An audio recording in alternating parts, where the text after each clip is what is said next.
lost alive. It come a little thunderstorm. That's Derek, the one that goes in the water. Yeah, He's a little top heavy. the top heavy The person. top heavy person from Alabama that likes to jump in the Washita River in 25 foot of water in a lot of current At midnight. at night. 12 to dress in some flathead catfish. Look at him, he's already got me some laid out on the table, y'all. Let me get this camera set up. Hopefully we don't lose our live again. That stinks because we had 230 something people concurrent on here when that happened. All right, let's see if I can. Should be in the same spot. Y'all can see the tails are gone off of these, so yes, we. James is on there, and we need to thank him for Who was that? That right there. Mr. James. He's already back on. Yep, he said, "All right, now y'all are back." Mr. James, appreciate you. We don't ever ask for donations, but we do thank y'all when you donate like that. It goes towards us going out there and doing this stuff, Feel bad. but by no means do we ask for that support. But appreciated.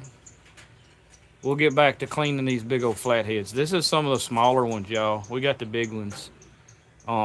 Like I said, I didn't show them in the thumbnail because I didn't want to give away all the big ones. We got a 50 pounder gonna hit the table. It's somewhere in one of these ice chests. I don't know. We got 3 ice chests. Mr. James Spears, appreciate it. Used to fish for a living. Well, we're just fishing to enjoy it, but we're just kind of making it part of our living. So, in a different kind of way. I am. I tell people, a lot of people ask, what do we do with all the fish? Well, we're not selling these fish. These are freezer queens right here. I say freezer queens. Most of them were last night. I don't think we caught, but let's do one at a time. Yeah, there's the big ones. Let's chunk that one in on top of them. That way they don't get me. Yeah, everybody can see what's going on.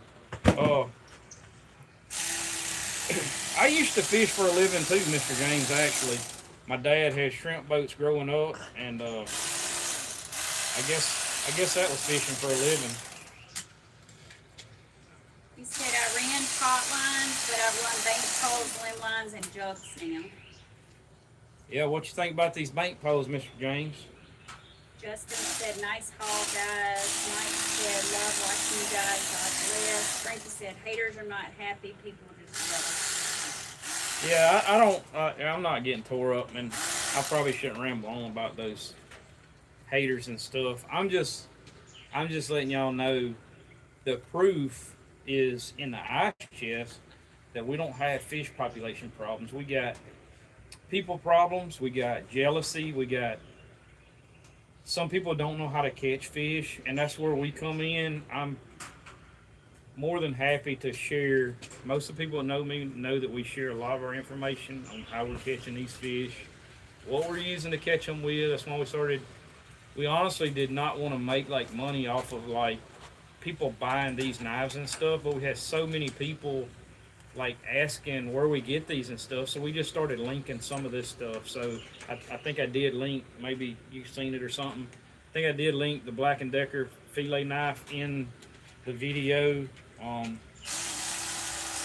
Because we don't know if, like, I'm sure all the people that were on when we lost our live a while ago probably won't come back, but we'll also get some new people, so we'll let some more get on. Let Danielle talk a little bit about the merch store again. We probably honestly would have like not. He said, "I know how to catch fish, but still learning." And he said, "I learned it all from y'all and love them up here in North Carolina where I am. The good banks are limited, but I drill logs in the jams. Hey, that's Works like a champ." that's what I can tell y'all about. He said, "I want to be Bradley when I grow up." That's what I can tell y'all about. You don't want to be Bradley when you grow up. If you do, you're gonna get about 4 hours of sleep in 48-hour period. Because that's what I do. Oh, I work for a living, so this is This is just, we're not really doing this to like make a living or nothing. We started filming what we do. Like that's how our channel started. Just sharing what we do with other people.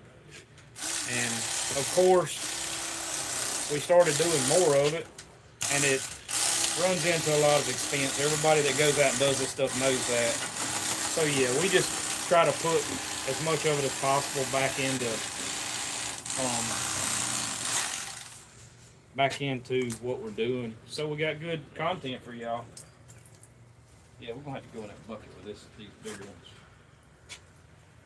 But yeah, we try. I mean, we do the best we can on everything. One more small one, would be pretty big. Yeah, let me knock. Just hang on a second. Let me get this one all the way clean. But yeah, I mean, if we give somebody a tip today, you know, how to do something, or if somebody realizes from our story of last night that they've messed up in the past, and I have too, like not wearing a life jacket, doing some of this stuff, that maybe they do it, maybe it saves a life somewhere or something like that, then we'll be done our job. You know, that's the way I look at it. So Make sure your life jacket gets. yeah, make sure your life jacket, and all of that was done last night. And I'm talking like everybody's gonna go back and watch the other live. They're probably not going to. So what happened last night? We were bank pole fishing. Cousin went in the water at 12:30 at night. The boat was not running. I was filming out the back of the boat, talking about how to set up these bank poles on these current transitions, and I was filming like up the bank where we had just baited up a hook, and I was showing that, like, okay, yeah, we don't really have any more hooks here. I just got that one hook right there in that current transition. And if you watch like some of these people that really know what they're doing, I'm not saying we do, because we don't, but y'all can be the judge of that. I'll let other people be the judge of that, not me. I'm definitely not like big on like praising myself or anything, but on catching these fish, if you want to catch these fish, if you look for the right spots and you take one hook, I should do this in a video. I should do like a one hook challenge. Like, how many fish can I catch tonight on one hook? I think I'd probably catch 2 or 3 fish on one hook. But it'd be a successful video if I went and caught one. So I'm not sure if we'll do that or not, but I could do it just to prove my point that you don't need a lot of bank poles. We fished 15 bank poles last night, 30 brim for bait, and caught Okay, hold on. I have a couple. One said, you could tell you bled 16. them so white. Well done, guys. I was surprised with knives. Have used them all. I cleaned 67 the first time I used them. Had someone bringing fish to the table, able to do job less is he talking about the electric knives? than an hour knife work. Great, good product. Yes, Yeah, those. that's a lot of nice catfish fillets for the fryer. What do you mean by current transition? I mean, if you just, you know, it's more to it than taking these bank. To catch fish on a pole, if you know, think about this first. What do we used to do with our trot lines, right? I don't care where you put a trot line, every hook is not going to be in a good spot. I learned that years ago because it seemed like every time I put a trot line all the way across a creek or something, I'd always catch a flathead right up against the bank or up against a stump or something. Well, what we're doing now with these bank poles, limb lines, any kind of set hook, it doesn't matter. The bank poles are just modern, whatever that people's developed over time. But you could take a switch cane or a bamboo, you know, cut some down and make your own out of that or whatever. It doesn't matter what you use, a limb line, as long as that limb is right there in the perfect spot. All the bank pole's doing is giving us another method to put a hook in the perfect spot. And you're limited in ways because with a bank pole, a lot of times the bank may run way off. And I see people doing this. Now, I haven't really fished bank poles like this. I'm fishing a different way. But I see people like stab them kind of up like this, and then they're running like 8 or 10 foot of line out there and just dropping it in. And it's a shallow slope. And then I guess their weight's there and the brim's just running around. And that's kind of like what you would have been doing with a trot line on bottom. You know, I'm not really doing that. I'm fishing a transition in current between heavy current and no current. That's what I look for. That's just what I'm looking for. Those transitions, if think about this, like catfish live like where they live, right? If you put a hoop net out in some heavy current, you might catch some of these flatheads, you might not. Sometimes they are there. Where do they like stay at? I don't really think they stay in the heaviest current. I do think they travel in current and they travel upstream and stuff. We know that from hoop net fishing. But I don't think that when they're feeding in the heaviest current, because that's not where your bait is. If you're out there at night and ease up the side of a bank and you see all this current and all of a sudden you see a little slack spot and you see on top of the water and stuff, you know that's where the bait is, right? Because they can't really swim upstream in that heavy current. The brim, the crappie don't like current. Your smaller catfish, bass, all this stuff, shad and stuff that flatheads and big blues and stuff eat are going to be in those slack current places or right on the edge of it. So what I think happens is these flatheads know that, right? Because they done made a living getting to 40, 50 pounds eating stuff because they're like the apex predator of freshwater. And they're not going to swim upstream at night when they're feeding in the heaviest current looking for food. That's not where when we go deer hunting or squirrel hunting, we go squirrel hunting where the acorn trees are. We go where there's going to be squirrels, right?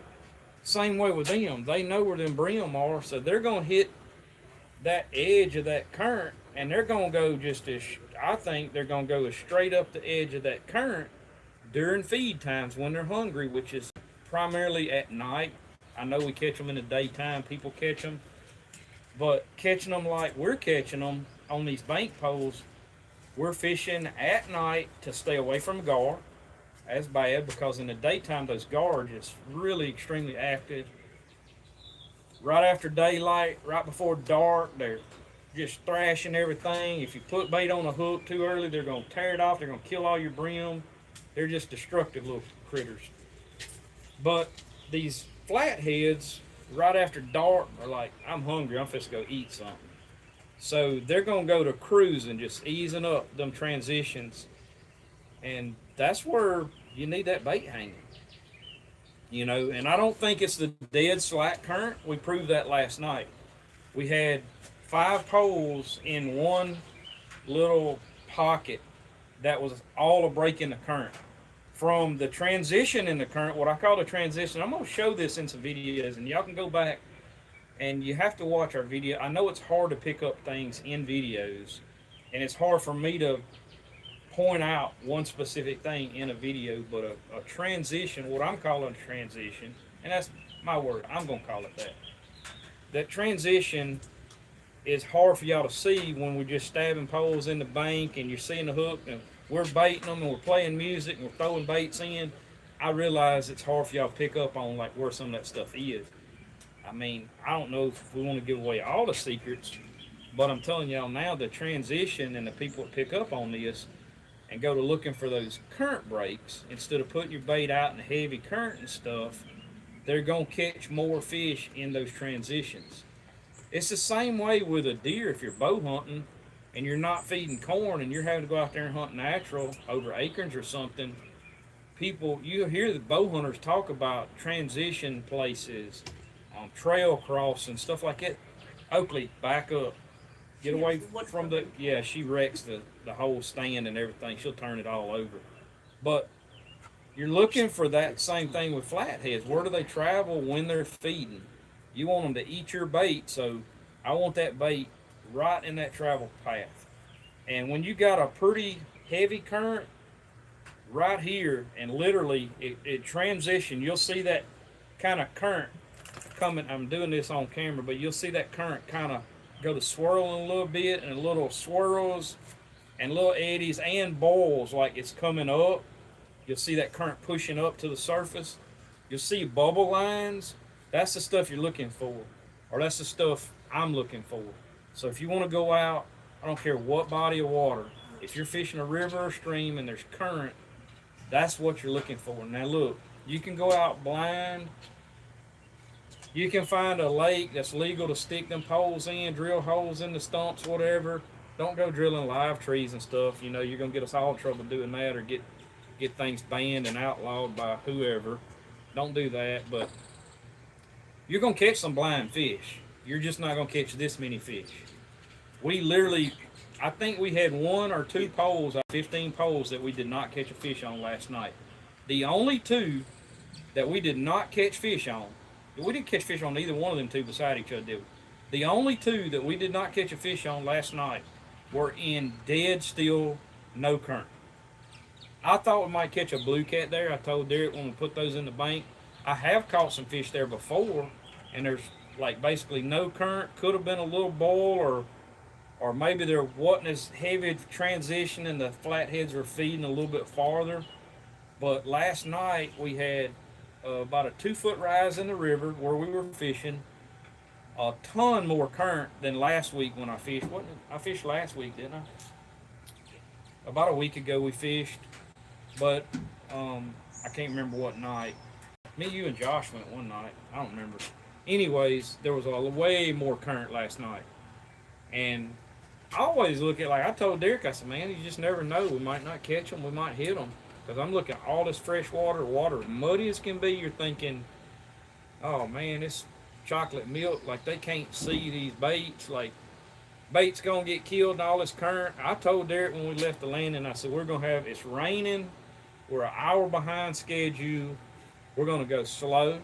We're going to find, I told him, I said, if we only find 6 spots, we're going to put 6 bank poles in. We're not going to just go to sticking bank poles. We fished 15 bank poles in probably a 5-mile span. Okay, we're not just going up there and just stabbing poles in the bank. We had one stretch that was about 1.5 miles. We had 1 bank pole. I checked the whole bank. I didn't find anywhere that I liked. That don't mean we couldn't have caught one there somewhere. It just means that maybe my bait would have died quicker. It just didn't satisfy me. It's like picking a deer stand, you know. I picked this spot because I want this spot. It's the same way with a bank pole, a limb line, a trot line if you must, anything like that. We actually gonna have a trot line versus bank pole video coming out maybe this week. Y'all let me know what y'all think. If y'all want to see that one, it's done been filmed. We did trot lines for giant flatheads and bank poles the same night. I'm not going to talk about the results. I don't know if I mentioned it in one of the other lives or not. I hope I didn't, because we did that last week. Yeah, but I don't want them to know what happened. Y'all have to come watch the video to see what happened, huh? Yeah, so we went last week. Yep. But yeah, that one's been filmed. But we'll be talking about all of that stuff. Them can be, I don't know if you still got some water. Them can be washed and put on ice. Here, just put them all in your bowl. I'll get the fillet in this other one. Oh, you still got some. You good? Yeah. We just waiting on I'm you. ready to grab the big one. Ice them down, buddy. I'm here for the people. I know. We're gonna get one of the big ones out here in a minute. I'm gonna do this and get it out of the way real quick. But yeah, those transitions, that's what, when you're watching our videos, I'm gonna be talking about that in some of the videos. Y'all be patient with me, because I'm gonna forget this conversation. I'm gonna forget I ever said that. But I was literally filming that part of the video last night when Derek fell in, and the life jacket catastrophe flew off his head in 25 foot of water. Like, parts of it's going to be on film. The camera wasn't on him when he went in the water, but the audio was. So I'm not sure how I'm going to, I don't know. Y'all let me know how y'all want me to put that in the video. I think keep it real. I think we need to show it in the video, because just due to us doing the right thing, actually wearing our life jacket, it made things way easier when he went in the water for us to be like, okay, let's don't panic. He's floating. We're good. Throw him a. And I had my throw cushion in the boat. He floats anyway. Look, I get checked tomorrow. I might get a ticket about something, but it's gonna be because I didn't know about it. Everything I know about, I try to keep updated and available. We had an extra life jacket because that's the other thing. His one inflated, right? It's used at that point. We had an extra life jacket. It's one of them big bulky ones. He did wear it back to the going down the river. Took the inflatable one off because it done blowed up. We didn't have a spare canister with us. And then I had the throw cushion. So I threw him the throw cushion. He was able to kind of get on it, grab the side of the boat. And he just went for the ride. I just pushed him over to the sandbar where he could get back in the boat and all. Made things way easier than pulling muscles in your back stuff trying to climb back in the boat. He would not have been able to get in the boat where we was. We was in deep water, heavy current. He was out of whack. The best thing for me to do was to get him to hold on to the side of the boat up front, away from the motor. I think this is becoming a problem. Easing to the sandbar, huh? Because first it was Chad that got. Yeah, but that was failed. like 10 years ago. Like we ain't That had wasn't nobody. 10 years ago. It was a long time ago. Chad went in recently, within the last 2 years. No. Chad ain't even went net. This year was first It wasn't year. 10 years ago though. It was quite a few years ago. Because it was cold. Yeah. It wasn't in the last 2 years. It was winter when Chad went in. It took his breath away when he in the water. Yeah. So Then you go in. obviously Which was- we're out here doing this stuff a lot, and I'm telling y'all the truth. I fell in once on a shrimp boat by accident. Yeah, me too. My dad fell in on a shrimp boat by himself in Mobile Bay, and the boat was running. He was trawling and fell in. No life jacket. Only thing that saved him, because he wouldn't have been able to make it to the bank. There's no way. Only thing that saved him was when the boat pulled the cables by him. He was smart enough to get his wits about him and know that with the boat dragging, he could try to grab those cables, and he got his legs and arms and like, what do you call those things, a sloth or whatever? Mm-hmm. Like he crawled like a sloth back up the cable till he was high enough to get back on the boat. And you're talking about 100 yards probably from that he had to crawl up that cable, but it was either that or die. You had two choices. So it's a lot of times it's just thinking about. My deal wasn't as bad because I never turned loose the side of the boat last week. Now, bow fishing, we did years ago. I went in some deep water bow fishing, hit a stump wide open, and it was in my boat. Me and another guy, we both went off the front of the boat. He had a bow strap at his wrist. That was almost a bad deal. He had Red Wing boots on and overalls, like in 15 foot of water. Didn't never hit the bottom. I don't know how deep it was. But, yeah, wear your life jackets. And that would be a good thing, like bow fishing, to wear like the inflatable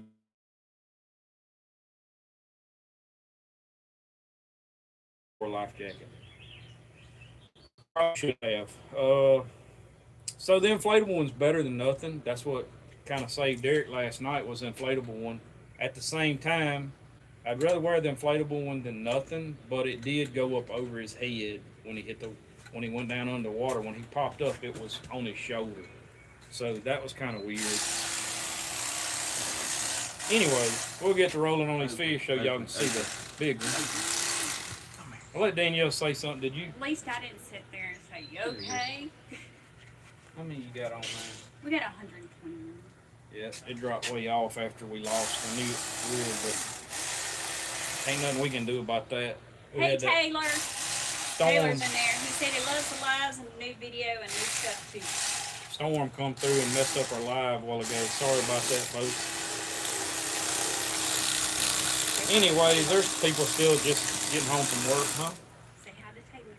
Hello, Taylor. Appreciate you getting on the live.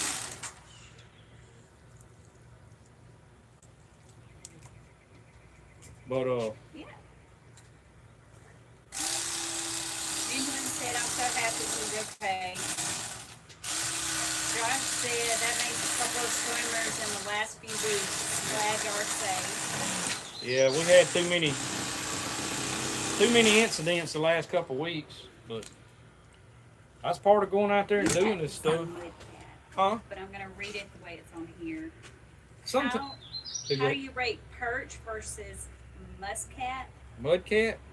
I say mudcat for bait. I think it was. I haven't used enough mudcat to rate like one versus the other. We just, I'm gonna tell you, I think I see a lot of these guys up north use a lot of bullheads, mudcat, aka mudcat. I just don't think that like we have. I mean, we do have them, but it seems like here, like as soon as warm weather hits, they get hard to find.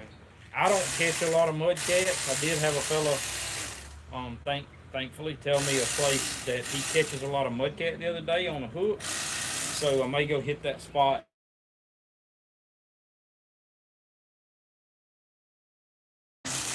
Yes, Okay. but How do you order our stuff? Bradley said he has a link to the store in the description. in the description of this live. It's also, if you go to the main part of the channel in our link tree, it is in there. You go in on The bio. Mhm. Yeah, you can go to our. You don't have to do it right now. You can go to our bio. On the main, on any channel, YouTube channel. If you click the icon, it's going to take you to the main page, and you'll see videos, shorts, lives, like all the selections. Some of the channels are set up a little different. We leave our videos like in the order that we do them in, so they update. Like if you go all the way to the end of the video list, that'll be the first video we ever did. You know, 2 hours. So the last video of the first one in the list is gonna be Sunday's video. Excuse me. But click on the bio up at the top, right under the pictures and stuff. There'll be some wording about this is God's country, hunting and fishing. We like blah blah blah. There, it'll say bio right there beside it or kind of below it. Click on bio, and that'll be all of our information. And we link like the Instagram Link tree in there. Yeah, there's a link tree that has all that stuff in it, and we The link link tree is so much more easier. Just click on the link tree. It's got all the social medias on there. Our socials on there. It's got our sponsors, and then it's got the merchandise store. And click on that, and you will see hats, shirts, cups. Yeah, we'll be tumblers. putting the link on our Facebook page, on my Facebook page as well. You're gonna see the link around. You won't have no trouble finding the link. We'll drop it after this live. Danielle could, if she had her phone, she probably could drop it right now in the comments if you had the link copied in your phone. But we'll drop it in the comments for this live, and we'll make it readily available for sure. But yeah, that's something we talked a lot about. Did you show the hats and shirts and all in this one since we started over? Yeah, you showed them at the beginning, didn't you? Yeah. I'm sorry. Yeah. I forget real easily, especially when I ain't had much You sleep. got us questioning our ability now. Y'all gotta keep me straight. I'm just telling y'all. Danielle does it most of the time. But yeah, there's gonna be a lot, and we may add from time to time. We may add like new merchandise and stuff. But and trust me, we are not begging for people to go on there and buy stuff. It doesn't matter to us. We do appreciate when they do. Probably more so for just representation than actual trying to make money off the stuff, because We bought it too. it's a little bit of, we do get a little bit of payback from it, but it's, it is what it is. Every little bit helps, and we do appreciate that. But that's, we will have to, the way it's set up now, if we go on there and get it, we have to buy ours the same way. So the ones that she's got on, that shirt, we don't get none of that free. We had to buy that. And we'll buy some more, because that's a lot of what I wear is these t-shirts and stuff. I don't dress up too much. And then I wear the hats, and y'all can see from this one, like I get the good out of them, but I'll wear them at and be just like, it's a new time to get a new hat. there'll be winter merch and stuff in there. Those fours ready for the. Oh, you want to something in there? But yeah. I'll wash one real quick, give them the ice, and then I'll Second, get I'll that get big back in this live. But it's in the description for this video as well. The description I have what we're doing, some tags, and then below always when I put the links in the description of the video, it's going to be at the bottom of the description. So just click on the description, scroll down, and you'll see the link there. Maybe I should do that different. Maybe I should put that stuff up in the front of the description. But I kind of think that YouTube looks a lot at the descriptions for placement out into the world, as far as impressions go. So that's why I always put it at the bottom. This is linked on the video while you're watching it. We get a lot of questions on where do you find those, and you can go to Walmart. We don't care. You can go to Walmart, but if you want the easy way out, you can. I think it's the Walmart link or whatever that we put in there. You can click on our Amazon one. We try to. Amazon. You going with a big boy? You want the big one? Or Let me the second rinse this. biggest one? Close that a Do you minute. do Let any me rinse it. saltwater fishing? Benjamin said I will be That representing nasty, that one. you guys in New York City. Thank you, Benjamin. Appreciate it. Tell them all about us. We do saltwater fishing. We got a tuna fishing video from last year. Most of our saltwater stuff, though, is going to be crabbing and shrimping. Me and Danielle are going in a few weeks to do some crabbing and shrimping. Or be at work pretty hard. After that, me and her's going to take a trip down south. One thing will still be wide open, but we're gonna go down, probably do some shrimping, crabbing, fishing. I don't know. We're kind of opportunists, so like when we go down, if the fish are biting, we'll fish. If the shrimp's running, we're gonna shrimp. If we can catch them in cast net, we're gonna catch them in cast net. And if most of the time the crab are running, especially in June, July, August, we're gonna definitely try to catch some crab, blue crab. So we'll be doing that, and we'll be bringing a few more videos on that into the channel probably by July. Those videos will be coming out. Yeah, our wedding anniversary is coming up, so this is like We tried, our anniversary and trip.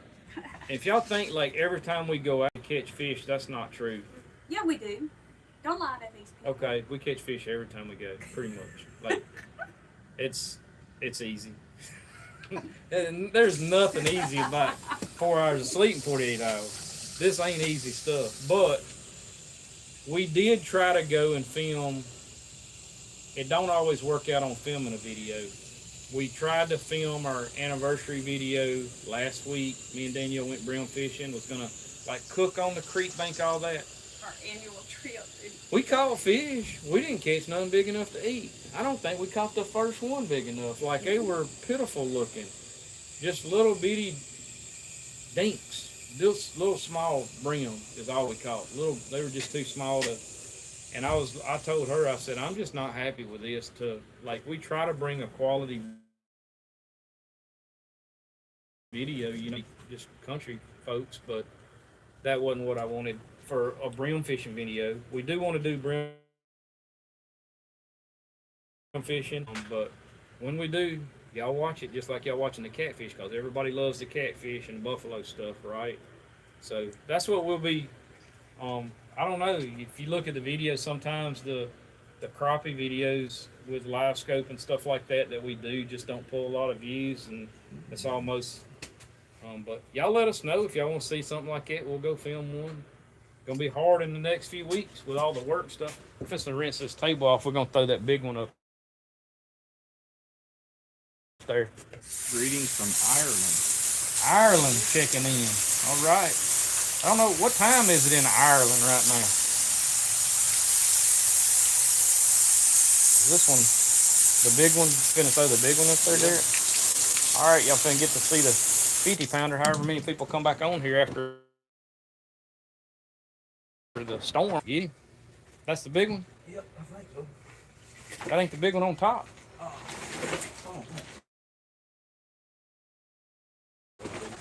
I don't know. We got 3 big ones, y'all. 4. We got 4 over 30 pounds. We got a 50, a 40. They want to see cane pole Go fishing the other way with it. for flatheads. Cane pole fishing for flatheads. We're gonna catch one like this right here on a cane pole. My bad. Turn his head to him, Derek. Oh, it's on the iPad. Ooh. Talk to him, show him his head, Derek. Like, I'll see? bring the cane pole, show him. Oh, the ones you cut for a few. There you go.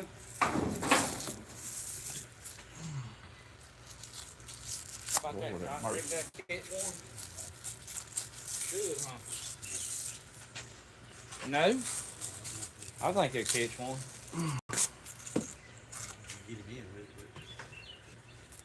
Woo, Lord. I got work on this thing, y'all. Look at there. Caught that one on that cane pole. No, we didn't. Just kidding. But that's the whole idea. This thing's so long, y'all. I don't know. Get part of it in there. Can they see it? Just part of it. The cane pole? Yep. Y'all look at that. These things are sharp. They done dried. I gotta grind these smooth and fix up. This one's almost dry. I've been waiting on them to dry to go catch some of these flatheads on a cane pole. Because I don't want to be sitting there holding it with it heavy. But that's the plan, is to go and go catch some of these flatheads. I figure if I can catch 6. Yeah, I got Miles a small one to brim fish with. I got me one to brim fish with. But if y'all want to see the homemade brim fishing on cane poles and flathead catfish, cane poles style, y'all let me know. We'll make that happen. But I am planning that. I got 3 poles like that drying. One of them's about 20 foot long. I don't know. It might break it, but we'll find out. I don't know. Can y'all see that? Is that dude's mouth? I can't even get his mouth open now. It's like midnight in Ireland. I don't know, y'all. They like bluegills. That right there did. He likes bluegill. Big old giant bluegills. They said the coffee mugs are nice. The Our coffee mugs. Yeah, the coffee mugs. We had a couple of them. They're pretty sweet. All that stuff should be nice stuff, y'all. What's that shirt feeling like, Danielle? You liking I it? like it. Danielle says the shirt's good. I hadn't wore mine yet. I just wanted to get them in, make sure the print on them was good, and that we had quality. That's why we Kept waiting. kept waiting. Everybody was asking, and we're like, well, we're gonna make sure these things are quality, you know, because we changed companies, and we had to make sure we had good stuff. We didn't want our logo or name out there on something that wasn't quality. Y'all see what I'm doing here? I'm gonna tell y'all something. A hog is way easier to clean if you do it like this. A deer, anything really. But a hog or a flathead, a big one like this, you wring it with that knife. Jim said hello from Kentucky and whoa, get the head meat out. The head meat. Yeah. Woo, Lord. Y'all killing me on that head meat. But I split them here and down the belly section. All right, we'll take that. Y'all want me to take that big oyster out of there? Shows Legend said I'm still waiting on uncut Jimmy Hickman video. Who said that? Shows Legend. I know. I actually looked and found the footage. Y'all know I texted Jimmy this a little bit ago, and we texted back and forth a little bit. Talked about something else. I'll leave that one up for a surprise, but he said we need to go film another video, and I said, hey, let's go. So there y'all go. Y'all want to see another Jimmy Hickman video? So there's the oyster everybody wants me to take out, the cheek meat. I call them oysters. They look like an oyster, but that's the cheek meat. Then you can cut the head off and boil it and make something out of it. I'm not make well. I tell you what, if we knew it would like do decent, we could try to do like a fish head stew or something. But y'all gotta let me know like how to do that, cause I ain't never done that. None of my bunch ever did that. So like, I don't know. I know you'd pull all the skin and stuff off, but like, how much of the stuff you got to take out of this joker? You know, to get it cleaned up where you can make the stew. I still want to smoke them. Put it in our smoke. We did make catfish coupillon. You know, we did that a few times. It's pretty good stuff too. We did crappie and old socolays. We did several different kinds of fish in that. It was actually pretty good old fish too. But there's that. So then we take the electric fillet knife, zip that skin off of there, and that's good. But yep, that's and I'll show y'all this too. What we did on all these fish to cool them down a lot quicker, because we was stacking a lot of big fish in these ice chests. So that's so good in some gumbo. We took the guts out so the ice could get in here. You got a liner on the inside of the stomach, so the wet's not gonna get in the meat. Rinsed out all that, hanging up, gutted them, put them on ice, iced them down. That way they don't spoil, or you don't get that, because they got fluid in there, right? And that fluid will kind of sour or set up if you're not careful when you got a lot of fish stacked on top of each other. So just keep that in mind if you come in with a pile of fish. You wonder like, man, what y'all do with all them fish? We get those comments. Y'all don't wonder that. All these fish get ate. We're not selling these fish. They're not for sale. I am a commercial licensed fisherman, but we're not selling these fish. So there's that. Are you keeping any of this fish? Or this is all going? Well, this is Derek's fish. See, we give it away. Most of the time our family or something goes fishing with us, and guess what? They get to, but he don't fish like I do all the time. You know, this is just one, probably one of these trips for this year is probably all he'll do. But they'll have enough fish to last for several cookings, fish fries. Give my mom some. She lives where he lives, so, or close to him, so I'm gonna have him take my mom some back and put in their freezer. That's the way we, huh? That's okay, Caitlin's going down there too. That's the way we do it. All right, I shouldn't have cut that loose. I should have skinned it down first before I did that. I kind of messed up right there talking. But document the date and the time. Gonna hang this. You made a mistake. Yeah, I made a mistake. I shouldn't have cut this loose. I should have went on and skinned it first before I ever cut all this out. I wasn't paying attention, y'all. But I'm gonna go ahead and split the all the way out the tail, hang it up, and skin this down.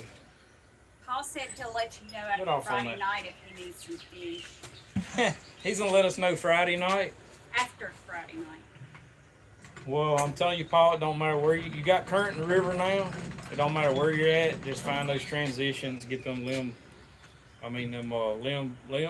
lines or bank poles, either one. But the main thing, yeah, come on down. The main thing, I'm not picking that joker up again. I done picked them up all I'm picking them up. All right. The main thing, it's kind of like skinning a deer here. On the bank poles and limb lines and stuff is take care of your bait. It's half about where you put the hook. Well, it's a third about where you put the hook, maybe 40%. 20-30% your gear and your hook. You know, you gotta have a line that's gonna hold him. You gotta have a hook that's gonna hold him. I'll be linking in all of our videos, not the live, but the other videos. I'll link the hooks we're using.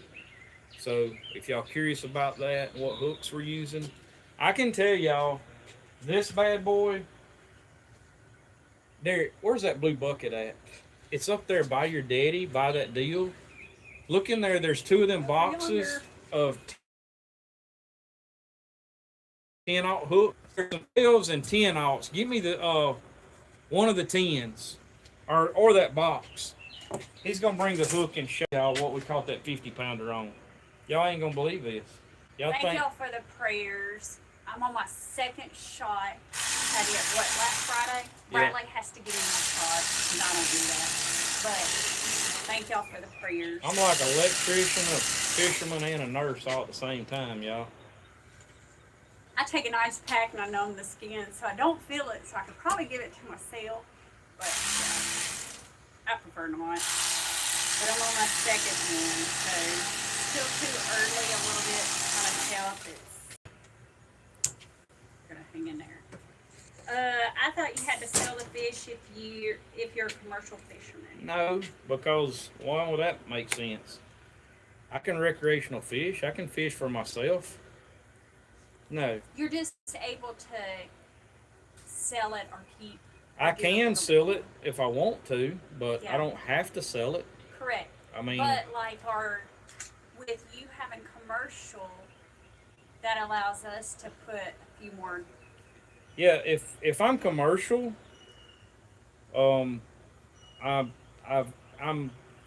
I can fish more nets or whatever. If we want to. Honestly, I just keep my commercial. I don't really need them because, like, our net fishing and stuff is gonna go to where, because you can fish 5 nets in the state of Louisiana with a recreational license. So this ain't commercial. I mean, I guess you could do it commercial fishing, but I didn't do that. I'm not commercial fishing these fish. We're just out having fun fishing. We're just recreating like everybody else. So no, you do not have to have a commercial license to do what we're doing, nor do I have to sell them. I could sell them if I want, but I got a bunch of paperwork and stuff I got to do. I hold all the licenses to do it. I hold the paperwork. I just opted this year not to sell any. In past years, I did sell fish. It's just Gracious. it's a hassle for us. We don't have the time to. That's what had happened with the YouTube. It got to where we're out doing this all the time, and we're so busy filming and trying to put videos together that I don't have time to like sit around and wait on people to show up to get their fish, and I don't have that kind of time. I still work. Me and Daniel both work full-time jobs, and I really work. I don't have to my do that. job. I do YouTube instead of that. I don't know what he does. So- That's your 12. Okay, There's your Oh. 10. I just wanted a 10. shows What do you got, bud? legends, I believe. Said I about fell out of the boat my last trip. I'm See, is that 6'2", wording right, 370 or is it wrong? pounds. That's it. Hard Should for be me right. to get back Yeah, in. hold it like that. I bought the remote trolling motor. Here y'all go. Can you see it good on there? No. Mustad, Ultra, circle hooks, 10-aught right there. That's what caught that fish. Right in the corner of the mouth. So, y'all check that out. Have you ever tried Look at that. 10-aught circle hook, 50-pound flathead. He ain't listening to y'all's comments. Caught him, and it was deep too. Is that the side he was hooked? Yeah. Yeah, because there's the mark. I know we're a little away from the camera right now, but I mean that hook buried like all up in Did there. it take both of y'all to get it out? Because when he puts that pressure on, it doesn't matter if that fish is 50, It's just 60 me. pounds. I pulled him in. I mean, it's gonna go right there in that corner of that mouth every time. And I mean, when it hooked him, he's there. Dad tried to net him. He couldn't never get him in the net. So Yeah. I finally just grabbed him in the mouth and pulled him in. Yeah, Is that before or after you fell I was in the afraid river? y'all was gonna knock No, him that off there was with a net. That was after the fall. Here is the 12-aught. I'll show y'all. They're just bigger. What size line go through the hook eye? 36 twisted twine will go through it. I don't know if 48 will go through it. I go through it twice. That's the 12-aught. The key to these is either doing like a modified snail of sorts or a snail knot. I will tell you, if you can tie a snail knot, you can run like a 36 through this twice, and then you can wrap it 4 times and it'll still cinch down. So over 4 times, I don't know if you can get them back in there, Derek, but thank you. Got my assistant over Have here. you ever tried cooking the backbone up? You will love it. Oh yeah, yeah, all the time. But I mean, we got 16 backbones. I'm not like, It's just a question. but yes, I have. Yeah, and flathead backbones is fantastic. I love me some buffalo backbones, y'all.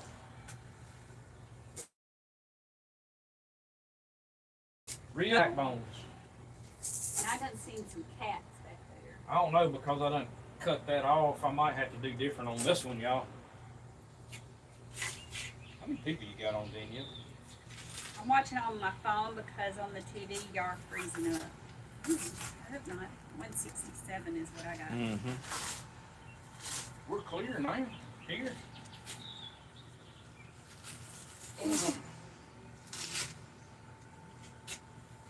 I have started doing your snail on my jugs and bait pole. Some kind of snail knot, y'all. It doesn't matter. I mean, you can Google those knots. Maybe I'll do a tutorial with a bigger. I could probably use like this hook with that big eye and like some colored rope. Probably do a snail knot Yeah, I've seen tutorial or this something. guy on TikTok. Maybe I could do that for a short and put it out. We just don't do a lot of shorts now because they were hurting our channel.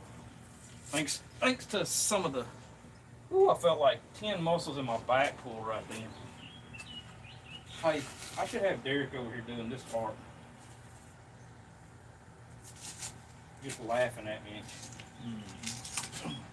That'd been way Bradley, easier. you are the man when it comes to bank fishing. You sure like to go with you someday.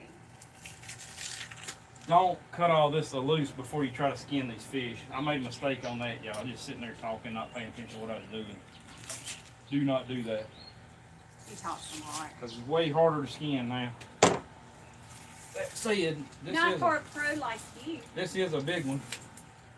So, I'm not a pro. Uh-huh. You're doing a fantastic job. I might get a winch on this joke. Huh? Tell y'all, it's like skinning a hog or something here.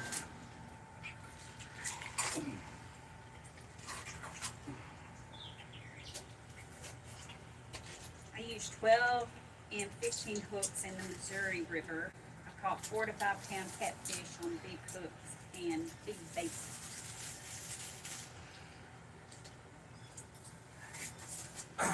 Okay. See, you're a pro at this. All right, our smallest. So, that's something interesting talking about. Hey, you got to quit that. Jerry said he's fairly new to the channel, watching from Texas. Touch within 15 gloves.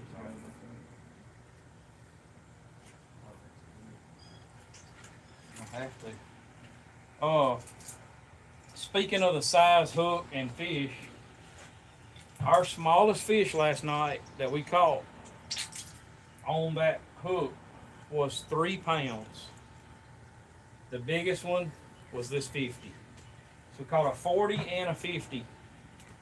And all of those were, we did catch, I had 2 of the 12-aught hooks that I was testing. We did catch, cut this mess off. We did catch a pretty good flathead, I know, on one of the 12s. Might have caught 2, but I know one of the 12s didn't get hit last night. We had it in that slack current, and it didn't get 8. But one of the 12s, I know we caught one of our nicer fish on. It may have been one of the 30-something pounders, but the 40 and the 50 wasn't on the 12. I think both of those fish were on 10-aught hooks. The big thing with this hook, y'all, is it's not gonna bend. That hook is like 3X, basically made for like offshore fishing, for tuna and stuff. Just an incredible hook. Sharp points. Still using the same hooks we started at the beginning of the year. And I mean, even if the points were to go bad by now, I could afford to replace them. Ain't had to. They've just been fantastic hooks. See, Bradley, they're saying you're a pro at cleaning fish. I'm not a pro. We need a pat you in the back. About to show y'all this big slab of meat that's coming off of here. Everybody wants to know if you can eat these big flatheads or why you keep them. This is why right here. You know how to cook them. Good as anything in freshwater. Sheet metal pliers from Harbor Freight make good skinners. Look at that. Now look how thick that joker is. That's the belly meat. Wish I had that scale. We could weigh that.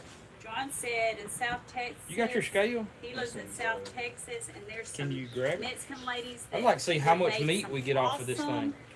Fish soup. You grab that scale out of my bag. Listen to these. Do what now? We need to make fish soup. Fish soup?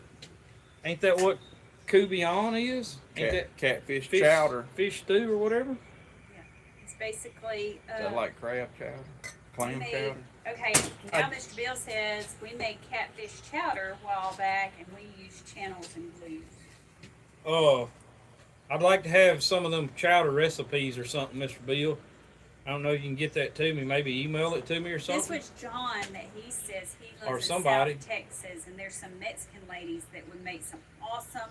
He said all of it out, and he said it's basically fish soup, and it is good. The fish tacos are fantastic. See, you boil the head. Told you. To do what? The chowder? To make the soup and stuff. Yep. Well, y'all gotta let me know on the chowder, because I actually told Danielle This should be fun. that we need to try the. But I'm gonna be honest with you, I ain't never made no chowder. So Chowder have corn in it. yeah, I'm not sure if Danielle Corn does not digest. she Have y'all can't ever thought do about the that? corn, but I don't know. Maybe we put cream style corn in it or something. I don't know. Y'all let me know the thoughts on chowder. I could probably look it up. Well, I'm gonna get the other fillets off. Weigh all the meat off of this one in a few minutes. I have to put it in one of them bugs. I got one of these. Here. No, not in that. We'll rinse it out. No, What do you got? I got this basket.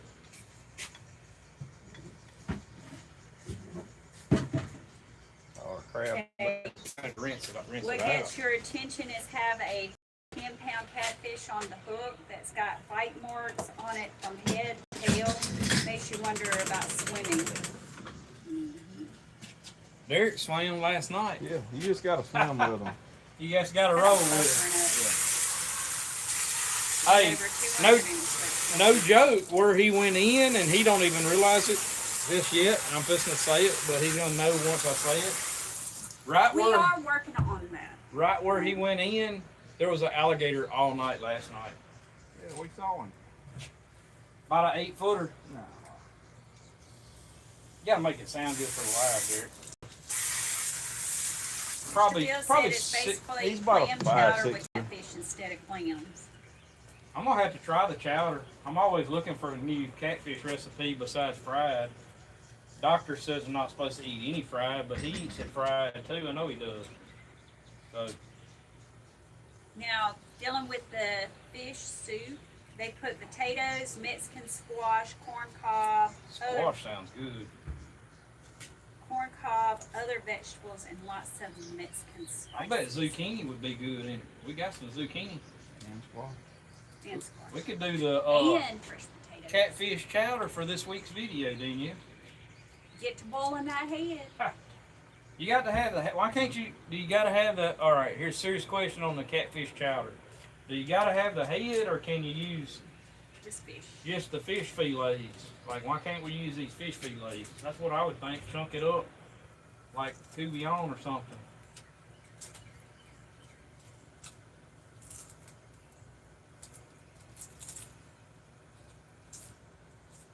We fixing to weigh all of this meat that's coming off of this big flathead.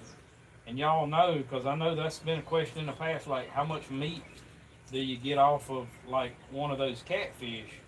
Why do you keep those big You ones? can use backbone. You need good broth. Backbone actually don't sound bad. I would do backbone. You gonna rinse them too, and then you can get this one. Gotta check that out. Look at that. Tail was cut, got bled out. We'll trim a little bit of that off. That is a chunk of meat right there, y'all. That's off a 50-pound flathead.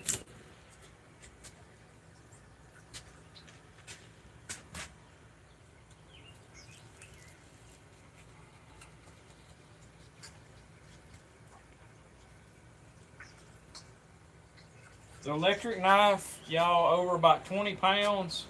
Better off just to swap to old school. This is old school here. Method of cleaning. So, use electric knife on them up to about 15 pounds, 20 pounds, and swap to old school on these bigger ones. Hey Brad, I seen you come up by the camp this morning. Y'all catch any? Who is that? Royce. Oh, yeah. Come look at that thumbnail. Look at that thumbnail on this video, Mr. Royce. Listen right here. We got 16 flatheads this morning.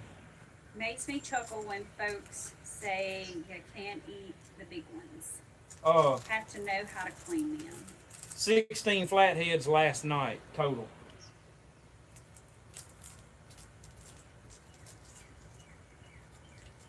Had a 50 pounder, a 40 pounder, a 38 pounder, a 35 pounder, and 8 total over 20. 8 total over 20. So there was 4 over 20 in the 25 range. I know there was a 28. 225, 225, 28, a 20, had several 17s. I believe it was 5 blues we caught. That guy just commented. Belly meat he's is got a for camp right close friends like deer loin. Do what now? The belly meat is for close friends like deer loins. Paul said, how late were y'all out there last night? Watch that second there.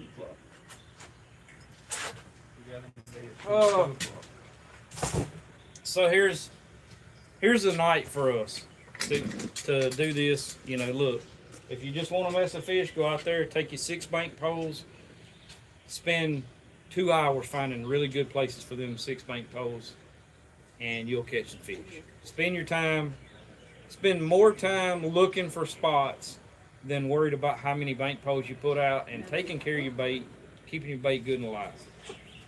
We go over that in some of the videos. We use oxygen and like a bilge pump aerator type deal. When it goes to getting hotter like this, we're using both right now. In a 70 quart ice chest, we had about 35 brim in there. We had some little ones we didn't use. We turned loose in the river last night. But we used about 30 brim, 28 or 30 is what we put on the hook last night. So a typical night, we're gonna go put our bank poles out. What time we get down there? It was late. We had the storms come through yesterday. We was waiting on weather to clear. It was lightning popping. It was bad. It was come a floater right here. I'm telling y'all, it was really bad. Like Derek's like, come all the way up here to go fishing. I'm like, don't panic, we're good. So we put the boat in. It was still raining. Went up the river in the rain, literally. But it was the tail end of it. We started baiting at like 8:30, 9 o'clock. Whatever. When it was dark, we had to turn the light on to bait. When we started baiting, I think we had 9 poles stuck in the bank. We baited up those 9 poles after dark. Then we went in the dark and looked and found 6 more places to put poles. So by the time we come back down to camp, we already had 5. What do we have, Derek? No, we had 7. By the time we come back down, because we baited, come back down, kind of checked them, went back to the upper side of them, and come back through them again, just checking bait, making sure everything was good, till about 12 o'clock. That's when Derek fell in, and we had to go get change of clothes and stuff. So we're basically checking these poles, making sure ain't none of them down. If it is, take the fish off, rebait it, keep a good bait on there, right? Till about 12 o'clock. So you could say from 9:30 to 12 o'clock, we kind of stayed with the poles. We got everything situated and laid down to take us a nap about 2 a.m. this morning. And then we got back up and run them again this morning after daylight, about 6:30. And we had 9 more flatheads on 50. We had 10 flatheads on 15 poles this morning after daylight. That's just from making sure our bait was good till 12 or 1 o'clock a.m. That don't always happen like that. It was a really good bite last night. You don't always catch them like that. The gar didn't mess with us real bad. We did catch one alligator gar. That'll be coming up in probably a separate video. We got a pretty nice 25 poundish alligator gar. And then what you got on the weight? 23.72 minus the basket, and I'll weigh the basket. Oh, I thought you could like tally tear it or whatever. All right, weigh the basket. He's weighing, it's going to be around 20 pounds of meat, y'all, off that flathead, off a 50-pound flathead. Fillets will work great for the chowder. You want to lay the fish in chunks like frying nuggets. Yeah, I can do that. I can do chunks, no problem. Our How steaks. high is the river? The river jumped about, where we're at on the north end of Monroe, it jumped about 2 foot in the last week. At some point, probably in the last 2 to 3 days, it jumped. 21.3 pounds. 21.3 pounds. So a little over 21 pounds of filleted meat off of a 50-pound flathead. Oh, it'd been 21 and a half because we took the oysters out of the eye sockets, the cheap meat. So that's not counting. It's going to be right at 21 and a half pounds of meat off of a flathead that weighs 50 pounds. So what's that come out to? What's that? Can you do me a percentage on that? 21 out of 50? Yeah, 21.5 out of 50. 20 out of 50 is 40%. So 40%? Just over 40%. Well, that's what I always said was about 40%. I think I had that calculation already years ago, was that you would fillet out 40%.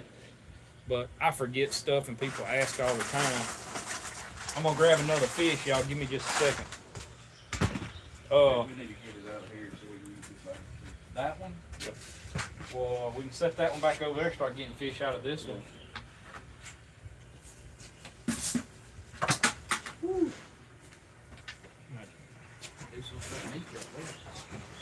Cool right now, but so there you go, flathead. That's why we keep our. Is that still good? Because he wants the leg on that. Yeah. We keep, we're fishing these flatheads. It's a little more efficient. I don't think you're gonna get 40% of the weight out of a blue cat. You might, but I don't really know about that. I would think 35% out of a blue cat, 30, 35.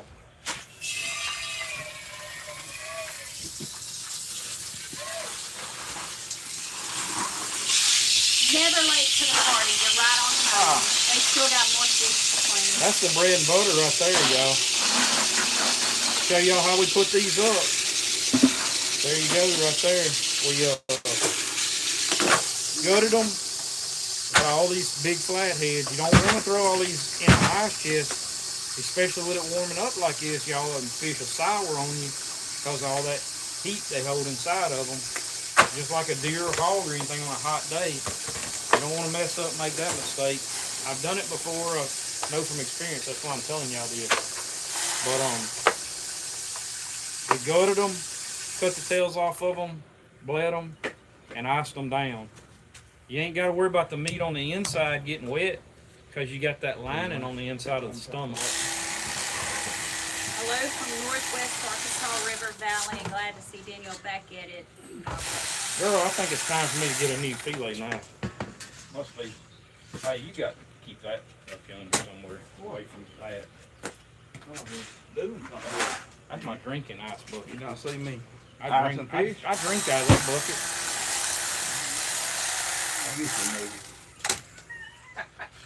I'll buy you one for your birthday. Oh, a new one? Yeah. They got them at Tractor Supply. That's where that one come from. I call that my clean bucket. Derek's setting it over here in fish guts, everything else. I got one bucket that's a clean bucket, Derek. He wearing my clean bucket out.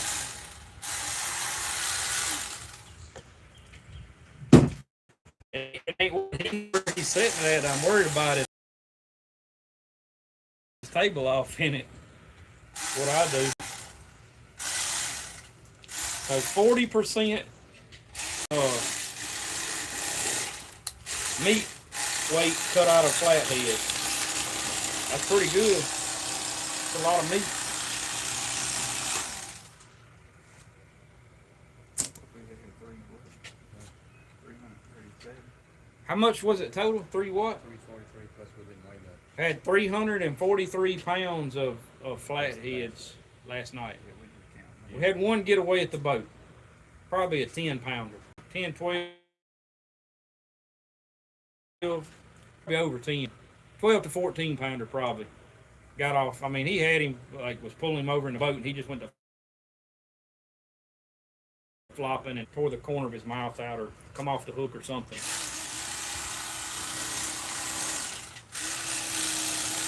I like grab them in the mouth, grab that bottom jaw. Once you get a hold of that bottom jaw, you ain't got to worry about them. I think Derek figured that out last night. And I ain't knows why. That or net them, one of the two. Sometimes that electric feeling knife, it goes to getting dull like that one is. You'll get a little away from that backbone, and you'll want to go back in there. You can cut a pretty good chunk of meat. I just didn't get as deep in them ribs right there as what I should have had. But you can just take a knife and shave that back off of that backbone. But yes, the backbones, nothing definitely wrong with them. Grew up eating these backbones off these fish. Daddy and them didn't throw nothing away. They were a lot more resourceful than probably I am. But the thing with this is we got all this fish. Like, that's a pile of fish. We just trying to get it clean and put up and roll with it. We still got an ice chest and a half full of fish to clean. Anything else? You run out of questions? No more. No more questions. How many people you still got on? 183 is what I got. So is it dropping off or going up? No, it stands. Holding. We had 200 something people on early and we lost our live, and every time that happens, never as many people get back on. But for 180 of y'all to get back on and watch us clean Watch Bradley fish, talk. watch me run my mouth, like that's a big deal for us, y'all. So we appreciate it. Big deal. Y'all got it. 180 people watching. They gotta have some questions or something though. I think we are gonna do the fish chowder though. That sounds good. Tonight? No, not tonight. Oh, we got fish. No, we are cooking some fish. We're probably gonna fry them and pan sear some tonight. We can bump all this. That's what we need to do live. That'd be a lot easier than cleaning fish live. Just cook live. What do y'all think about? Have we ever done that? Yes, we have. Once, huh? That was probably like more relaxed live than having to go wade through all this. But I don't know. People like to see fish. I like to see fish, so I actually catch myself You bleed out sometimes. your catfish. Do we bleed them out? We did bleed out all of these fish, even the 3 pounder. We just was clipping tails, so we just clipped the tail on all of them. See, that's what I said. He's a professional at this cleaning, Mm. and they're all watching you. I don't They always. gotta ask questions. They're just admiring. I don't the work. always bleed them, but Lord, we had a bunch of big ones last night, so we just found it. You know, I was already cutting tails, so I just went ahead and clipped the tails off of all of them. What did you clip with? that. That's a good question right there. That is a really good question. I'm gonna show y'all what I used to clip the tails off with. Huh? Probably one of your things. Probably. Might just change it, look it up. Give me a new one for skin and stuff. If you keep all the bones, you would need another freezer. There you That- go. That's the big deal right there. We got 3. He is so right. Like that's a lot of it is just efficiency, you know.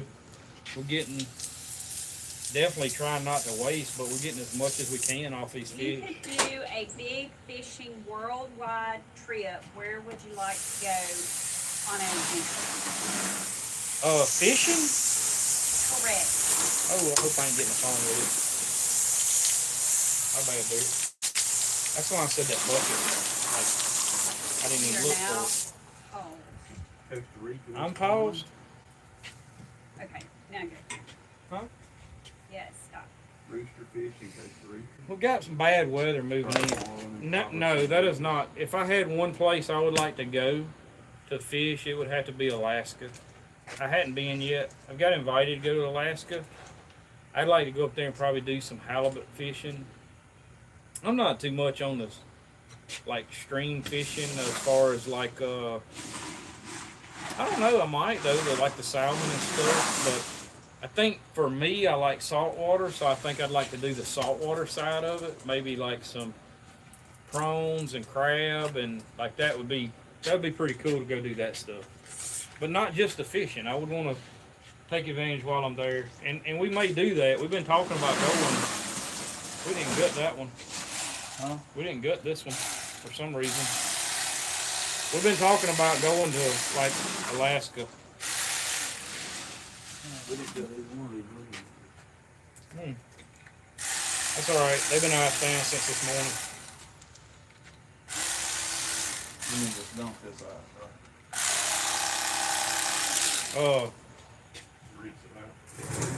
I would dump it, wash the ice chest, and start over if you're gonna be putting fillets in there. Have you ever We barbecue got to. catfish in the Yeah, oven? coat the bottom good with ice like you did that other one. Do what, Danielle? Have you ever barbecued catfish in the oven? We bake it in the oven, broil it, but we have not barbecued. Oh, sorry, I'll get you back on track. You got off, you went down a rabbit trail. On what? You didn't explain the clipping of the tail. What is that? That is a catfish. I'm gonna show y'all something right here. Oh, the clipping of the tail. I'm sorry. He's back on. What happened to my catfish skinner? That's what I clip the tails with right there. I grab that tail, pick up on the weight of the fish, take that electric fillet knife, and go right down through the tail. Yeah, that's probably why that might. Even the 50 pounder, that's what Derek was saying. He said, that's why your knife's dull. Not nice dull, because I went through about a 500 pounds of buffalo with it. What's wrong, buddy? I do see a lot of people. I haven't tried one myself. I probably should. A lot of people use Derek's making some noise for me. A lot of people use the Sawzall blades and stuff for buffalo.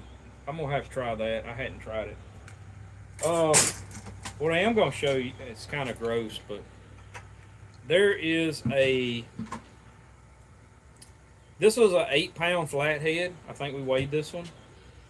About an 8-pound flathead, and it had this is a channel cat or blue cat 1 in its stomach that's probably 10 or 11 inches long in an 8. So there you go. Fellow was asking You need about to show the. it. Well, it's kind of gross. I mean, it's the gut. So We keep it real though. I know keep it real, but it's live, so I don't want no trouble with that. But fellow was asking about the mud cat, so there you go. I still got to do some. I don't want to talk much about the like using those for bait. If somebody knows, you're welcome to put it in the comments. I'm still doing some research on using catfish for bait and stuff. A lot of people use mud cats and stuff. I do know what I was told by a game warden 2 or 3 weeks ago, because what we didn't know is, if you caught like some channel cats in a net or something, using those for bait and stuff like that. But is what it is. What we were told is you got to catch them on a hook. That you can use them, but you got to catch them on a hook. So he said you can use bass, crappie, everything. Don't take my word for that. Y'all do your own research in your own state. But I am still trying to dig up all of that for the state of Louisiana, because I said, well, what about this? It says this in the book. And his exact words to me was, what's in the book's not the law. And it says that at the end of the book or the front or something that you can't, basically the book is a recommendation. So that's kind of bull to me. Like if you're gonna put a pamphlet out, put it out that what is law. The laws I know read different in the state of Louisiana, but going through all those legal documents and stuff to try to find the laws on this stuff is a nightmare. It shouldn't be that hard for us to know what's legal and what is not legal on how to bait and what we can show people and what we can put on YouTube, so we don't get people in trouble or get in trouble ourselves. I by no means do I want to do a video, get in trouble for it or get somebody else in trouble for it. Because I promise you that game warden's not going to care about if Yeah. you tell them, Bradley from God's Country Hunting and Fishing told me this was legal. That game warden's gonna tell you who is that. That's what he's gonna say.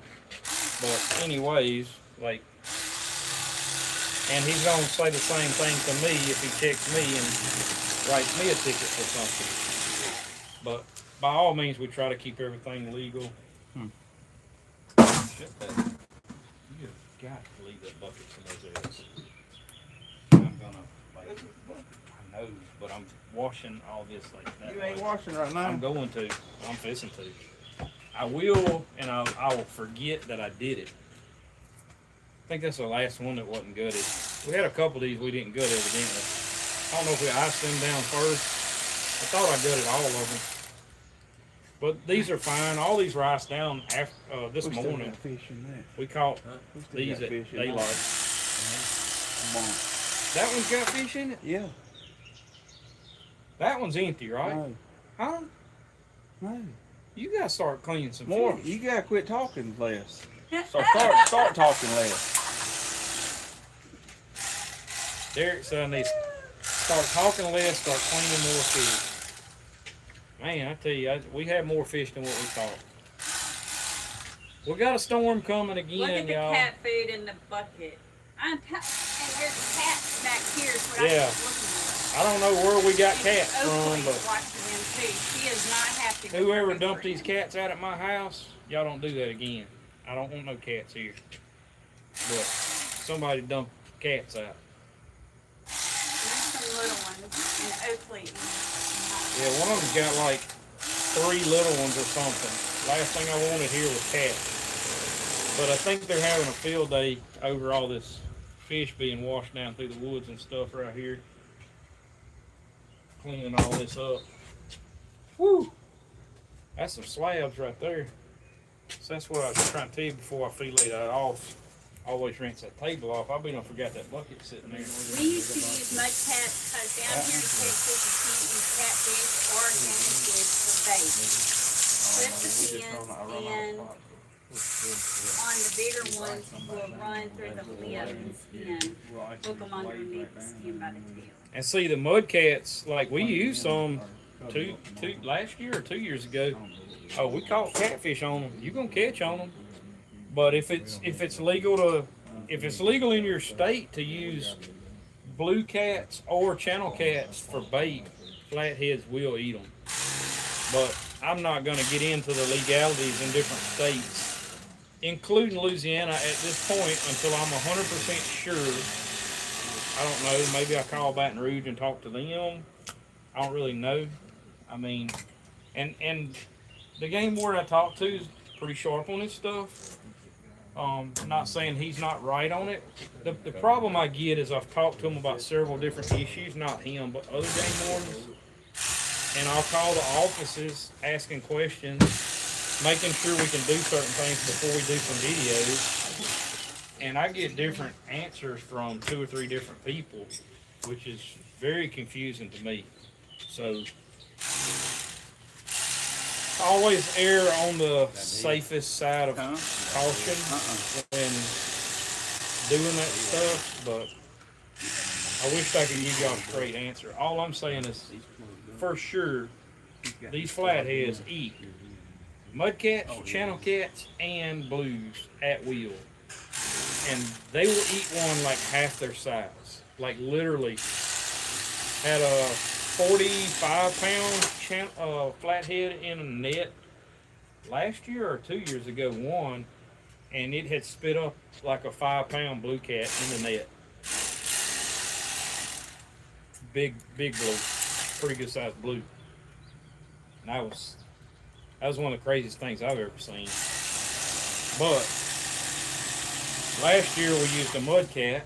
Last year, a year before last one, and a flathead that was like 6 pounds eat that mud cat and couldn't even get it down its throat. The tail, it was like the biggest mud cat we had that we put on a hook.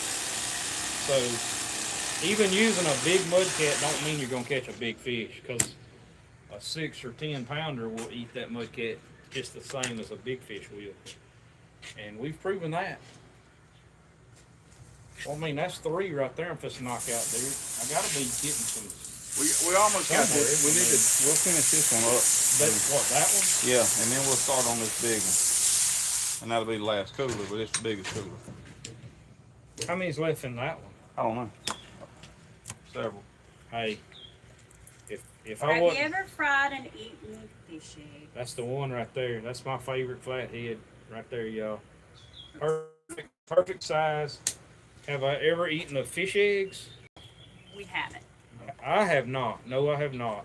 And We everybody have discussed this. keeps telling me to. My thing with fish eggs is I had a buddy bring some of these flathead eggs to work one time, and we grilled them, and we were supposed to eat them. Those things smelled like rotten eggs. If you've ever smelled a rotten egg, that is exactly what they smelled like when we took them off the grill. I don't know what happened. I don't know if he didn't take care of them before you got there. What I can tell you is they stunk so bad that I have not tried fish eggs because of that. There is no way I would be eating that. Looks like another storm. We do have say something real quick, because there may be some people on. We don't never know who's on and who's off. But we got a storm come in on our first live. I hate it when we lose signal, but we lost signal. Cloud cover come in. It killed the stream on the live. There's nothing I can do about that. We live out in the country. So if that happens again, we'll probably just not come back on. We'll just we'll end it for the night and speed up the fish cleaning, which I'm finna speed the fish cleaning up anyways. No, he's not. While I'm talking, yeah, I am. I got to. But ain't y'all rough on me? Y'all hear her? But I gotta keep him in line. Good job. Thank you, Cotton. hey, she don't need no help with His that. uncle ready to eat dinner. Well, this one can go cook. No, I've already got the fish cut up for supper, Daniel. It's in the fridge. ain't in no hurry. We can always take a break and eat. What y'all think? I'm gonna get this fish. She's been working today. She's tired. Thank you, Cotton. She cooked last night. Come home tired. She cooked last night. Yeah, I cooked that sausage. she cooked that. In the oven. Oh, she cooked it. A You, lot of people I freeze see their what you fish do, and in you just water. siding with How her. do you freeze yours? She's got to have somebody on same her side. way in water. Quart Ziploc bags. We got the Ziploc bags right there. When we cut this up, we'll label it, date it. There's This- always time for eating fish. This fish will be good in the. When we get done with this, we'll put a little. We'll package it up, quart Ziploc bags, add a little water to it, push all the air and as much water as we can get out of it. And when we get done, we will freeze it. And that fish, I've eaten it as much as a year old. It's going to taste a little different if it's a year old. I recommend eating it within 6 months, but that fish will probably be good for 8 months. So this fish right here that Derek's going to put in his freezer, and my mom's going to put some in her freezer, will last them. I mean, they don't probably cook as much fish as we do, but same way, when other people, friends of ours, go fishing with us, we go to the hunting camp, we fry fish, donate some to some people and stuff like that. But this fish will last him at least 6 months, if not longer. Even if he cooked it once a week, he'll have plenty. Probably more than that. He'll probably have a big party and invite all his neighbors and stuff over. All of his family members. Family reunion in Mobile, by the way. He's like, no, shut up. Family reunion at Derek's house, y'all. There's another YouTube Fish fry. channel that mixed catfish eggs in with scrambled eggs and said he couldn't tell the difference. I seen that before. I don't know if I seen it on a YouTube channel or what. What in the world? Oh my goodness. We might be cutting this short and going to eat. Good grief. We're gonna have to take a break or something. Y'all killing me. Derek, you should have released about half of these. No joke. We're gonna make good of them, y'all. Too late. But yeah, we was excited. I don't know. Work myself to death sometimes. These fish here, that one right there probably was a 20, a little over 20 pounder. Might have been one of the Mr. 20. Bill's wife confirmed that you can find a good New England clam chowder recipe and substitute catfish for the clams. Is it comparable? I mean, I like clam chowder, but is that, y'all let us know, is that gonna be, because I have no idea. I love clam, the taste of clams though for some reason. What happened here?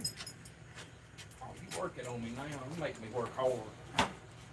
Woo, Lord. This one's gotta go. Oh, killing me. Killing me.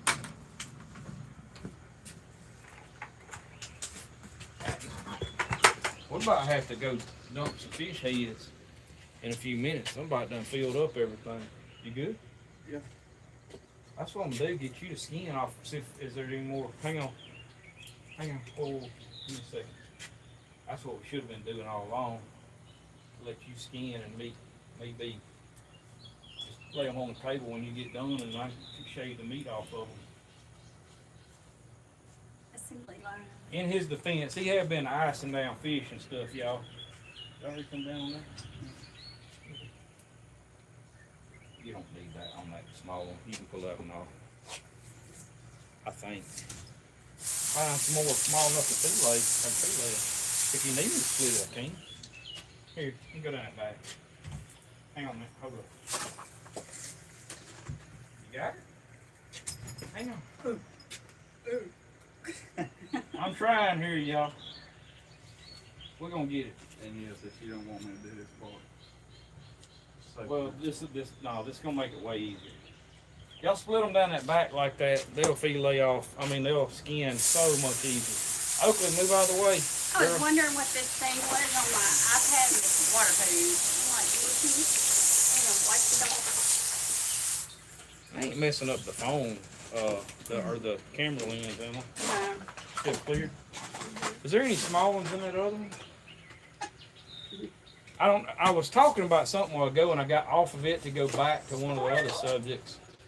So, I don't know. If y'all can figure it out, y'all remind me and I'll go back Do on you it. cut the red meat out of the sides? yes. On the big ones, yes. We're almost 2.5 hours in on our live. Thank you for hanging in there with us. All big ones there. I know. That's a good thing. We don't got many left, And the y'all. fish seem to be multiplying. We only got like 6 fish left, y'all. We thought we were done, but They're just all big ones. We don't have many left. I think there's 7 fish left. Well, y'all check out these dudes. Like monsters. That's what Miles was saying. River monsters. River monster.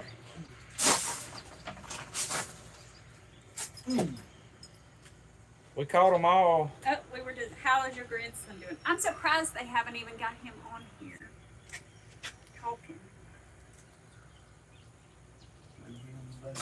No need in going, Paul. If he's still watching, we caught them all already. That's what some of them think. Hey, Hang on, I'm finna swap you. That actually worked pretty good, you doing that. We should have been doing that. We'd have been done by now. I was letting you be the star of the show. They's trying to let me talk, y'all. You can be the star. Go over there. I'm all business. Got them guns going, man. Well, I mean, you've been icing them down and stuff. I try not to be rough on you. I mean, you did fall in last night. I was over there working behind the scenes. What other fish do you use for bait besides bluegill? Oh. Hey, I want to come down with that song. I ain't picking that fish up that time. One of them might be I don't know if that was the 40 pounder or if that was 30 something. That's one of the big ones. Alright. Hey, you come back to it. I'm gonna let you do that. I'm gonna be working this meat. Mostly bluegills, y'all. Any kind of brown. Had somebody suggest something the other day. Our buddy, Mr. Jeff Jester, that goes with us. His son owns Opelousas Bank Poles. Mr. Jeff was talking about fish smelling different, and I never thought about that. We don't know why, but like these fish, you can't really say they're not picky because they are picky. I don't want to spoil it, but we tried some other bait the other night that didn't do good. I don't really want to say what bait because that's going to kind of come out in a video. But the best two that I have used seems to be, I think they'll eat it, seems to be bluegills. The sunfish is good and one of the best because they stay alive better. But giant bluegills are really hard to beat. The biggest bluegills you can find is what you want on your hook. And those 10-aught hooks like we're using are fine and dandy. So that's my 2 cents worth. Don't make it difficult trying to find a bunch of fish. Mud cats are fine. Check with local wildlife fisheries on what's legal, and if it's legal, put it on the hook because they'll eat it. If you're looking for flatheads, they like about any of them. I'll go and say it because it's not gonna matter. They really ain't crazy about goldfish for some reason, and I don't think y'all might confirm this. Y'all might deny it. Y'all let me know. I don't think they're really crazy about red ears. About chinky pin, shell cracker, red ears. All the same fish. I don't think they're crazy about them. I'm having a really hard time confirming, because we've got them in our pond, I'm having a really hard time confirming that we're catching flatheads on those. They just don't seem to bite them. So I'm not saying we ain't catching any on them. It definitely ain't biting them good, I can tell y'all. So goldfish and chinky pins are definitely not 2 of my favorite baits. I'm looking for giant bluegills, green sunfish, red pumpkin seed brim or red sunfish, or mudcats. Any of those is about as good as you're gonna get. Do you have a favorite knife brand? Just in a general question, do you have a favorite? I don't use them, and I don't know why, but I kind of like Dexter Rosas and stuff like that, all those with the white. But we, years ago, started using these Chicago cutlery. I don't know. Maybe some knife sponsors should like sponsors or something. I'm not partial to any of them. I do like that Black & Decker on the electric. As y'all know, we're linking them, so like if you buy those off of our link, yeah, we'll get like a little, I don't know what I don't even know how much the commission is on it. We'll get a commission off of it. I'm not worried about it. I've been using that electric knife for 20 something years. So I'm just letting y'all know that's what it is. And if you want the easy way out, don't want to go to town and pick one up, want to order one, there's the link in the video. So We did pretty good with live crawfish in Texas. And see, I had somebody, buddy of ours, baited a trot line the other day with live crawfish here, and I don't think he caught a fish. I don't think he caught a fish. I have caught small flatheads on and 8 or 10 pounders on crawfish, confirmed like years ago. It's not a prime bait though. They'll pass up a crawfish to hit a bluegill. I'm just, at least here in Louisiana, in our waterway, that's the way it is. Where's that? Mudcat is a staple here for bait. Bluegill, drum, or carp don't stand Get that out of the that water current quick in as Missouri River. possible. I'll take this. What'd they say? Mudcat is a staple here Yeah. for bait.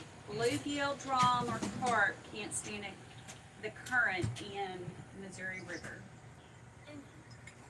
Watch that hook behind you, Derek. Yeah, this is one of our bigger fish. I don't remember. When you get a chance, can you do another video on the buffalo and the pressure cooker? Sure. Yeah, but I'll have to catch another buffalo, and you know I'm about ready for some of that. We ain't cooked that in a while, actually. What Like- about large live mullet? I'm not sure flatheads and mullet live in the same waters. I'm not sure about the coastal waterways like where mullet live. I mean, you'd be more familiar with if y'all have. I'm sure if a mullet was alive, a flathead probably would not turn him down. But it's kind of like the goldfish thing. Like we think maybe the scent of the fish is different or something. Because why would they? I mean, the goldfish look good. They're lively. They're easy to keep alive. Blues will eat the far out of them. But why won't a flathead hit them? They will hit them. We know people that are catching flatheads on goldfish. What I'm saying is we're putting our goldfish on the same hooks, and the catch just goes like that. Like not nearly as good. Now that said, if you want to go out catch you some fish, you don't want to spend the time and go catch the brim because it's a lot of work to go catch them, keep them alive. We got a pond in the front yard. I can put them in my live well, keep them alive. If you cannot do all that, go buy you a sack of goldfish and go fishing. You know, the things are about $25 a pound now here in North Louisiana. I bought some the other day, tried them. Whew, we just didn't catch on them. I don't think we caught a fish on them. That was last week. But yeah, we'll have that coming out in a video. We did catch some fish, but we caught on our brim. Something's in the tree. What are you talking about? Goldfish probably hanging around them crickets. Goldfish in the tree? No, What are you talking about? I don't know what she's talking about. you don't listen very well. I listened well. You said there's something in that tree. Then I you said said, there's something in that tree, and I said the goldfish been hanging around those crickets too long up at that shop you bought them from. I don't know. Them crickets they got now ain't normal crickets. Them things are wild. They got some kind of new cricket out, or I don't know if they new crickets or one a crossbreed or one they try to develop or what. The people that sell them don't like them. People that use them don't like them.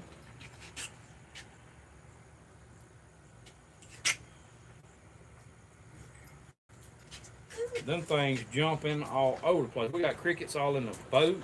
We're probably raising crickets in my boat now. Them In our things were house. nuts.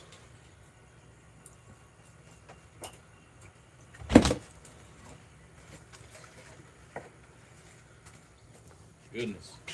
Yeah, this. What's the life jacket that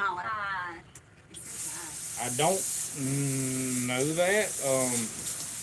I bought him another one just to have here all the time because that one his mom and daddy got him, and I got him a Walmart one. It's got the strap underneath and everything.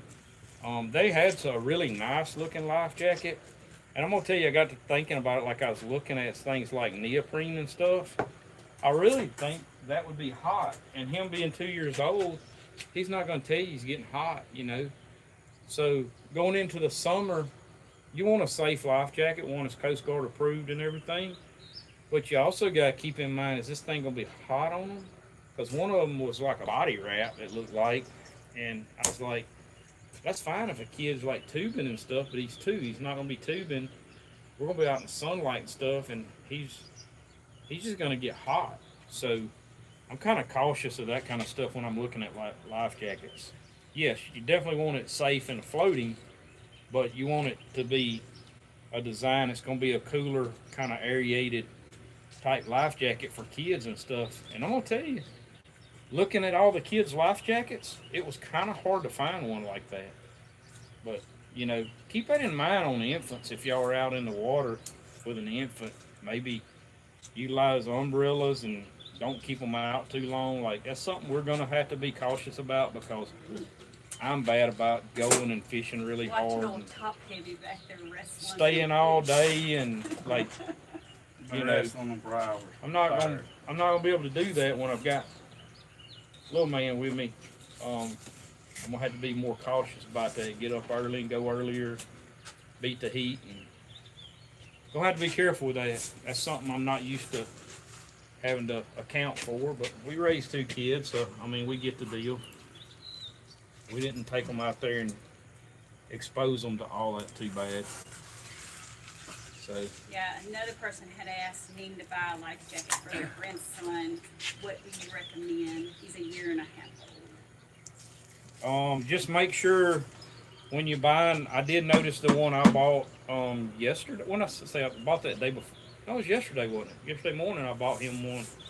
Just make sure when you buy one for infants that young that it's got the strap that goes between their legs so the life jacket won't come off of them. And something else I was going to say. Oh, make sure it is for their age and weight. So the life jackets, when you're looking at them on the tag, it'll say like the one I bought, Miles is 2.5 now, or close to 2.5, and he weighs like 33 or 34 pounds or something. So it said 33 to 50 pounds.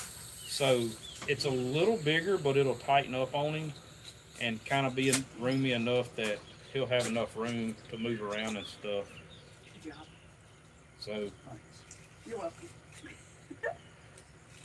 Mr. Top Heavy. that's where we're at on it. That's what he said. You got Mr. Top Heavy back there, skinning fish. Mm-hmm. Oh, he's. Have you ever caught an eel? Oh yeah, I've caught them. Tell you, I used to catch a bunch of eel right here in the looter by the house. Caught them on Darbone, like up the. Eel are like, to me, they're like more in the creeks and stuff. Seem to be. I don't know. I'm not an eel expert. Maybe somebody else will elaborate a little bit on that. But We have mullets in the river system here in Arkansas. Somebody else, I think, a lot of mullet live fresh water here in Texas, even the rivers. well, I mean, try them. If I had mullet, I would definitely try them live. I know Keith and them are catching mullet like in the Chaffalaya and using them, you know, for like catfish bait and shark bait and stuff. But I don't think a shark or a gar or blue cat's gonna let him live long enough for a flathead to find him. And I don't know if they have very many flatheads where they're fishing at either. I don't know much about that part of Louisiana as far as flathead territory. I hear a lot of the guys say they just don't catch as many that far south, so I'm not sure if there's a little salinity in the water and flatheads don't like that or what. I really don't know. Are we done yet? He hasn't made fish soup, but he's thinking about making fish chowder. Is that what somebody just commented about? Yep. I bought $120 worth of life jackets and had them stolen out of my truck. So Yeah, that would be making me pretty mad right there if somebody stole the life jackets. Because the things ain't cheap. Yeah, life jackets are pretty expensive. I mean, even the cheaper ones are 50, 60 bucks now. Yeah, I bought myself a good life jacket back when they made them nice and affordable. In my opinion, they used to have nicer ones than they. Maybe some of the stuff's coming from overseas. I'm not sure. I ain't looked at tags, see where they're made from. But to me, they used to be a little bit better. Life jackets are nicer, anyways. Got a little How many more we got? low on that cut up there. Just flavors in the big ice chest. What is it? Keep your this one and this one go like where that is, and then circle it around there. How many's in there? I don't know. Is this ice chest empty? Yes. I think there's 3 in the other one. So Derek's helping me skin now, so that definitely sped things up a little bit. We're rolling a lot better now. All my talking. But I mean, that's going live, I guess.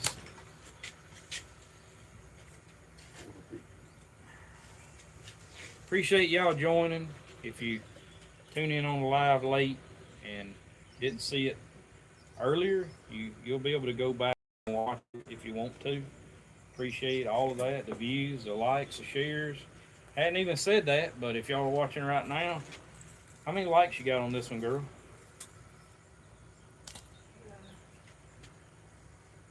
On mine, it shows 131, How many people got watching? 182. So we got 182 people and only 130 liked it. My phone's about dead. Tell them, That's there, for hit the y'all. like button. Huh? Yeah.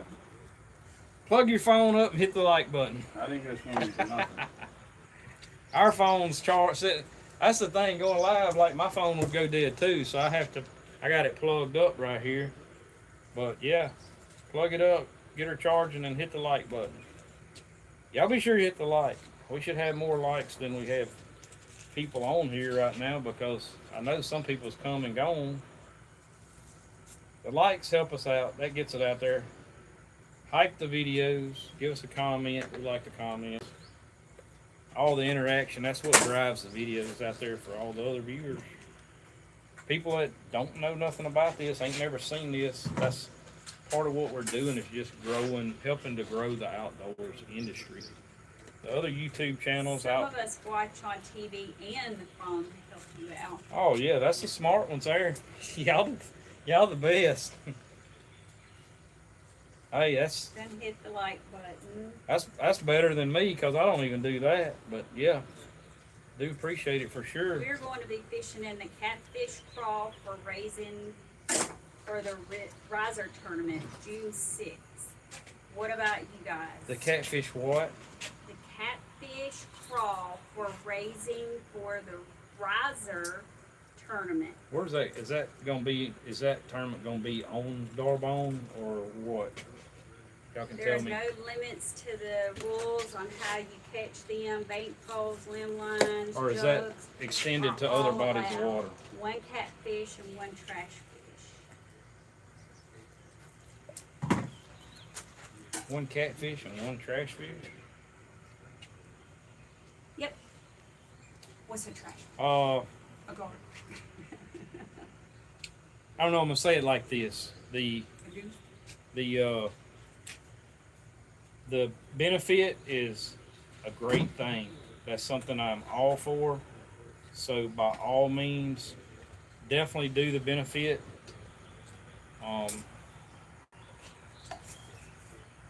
Due to our take or stance, I think that's a good thing for sure.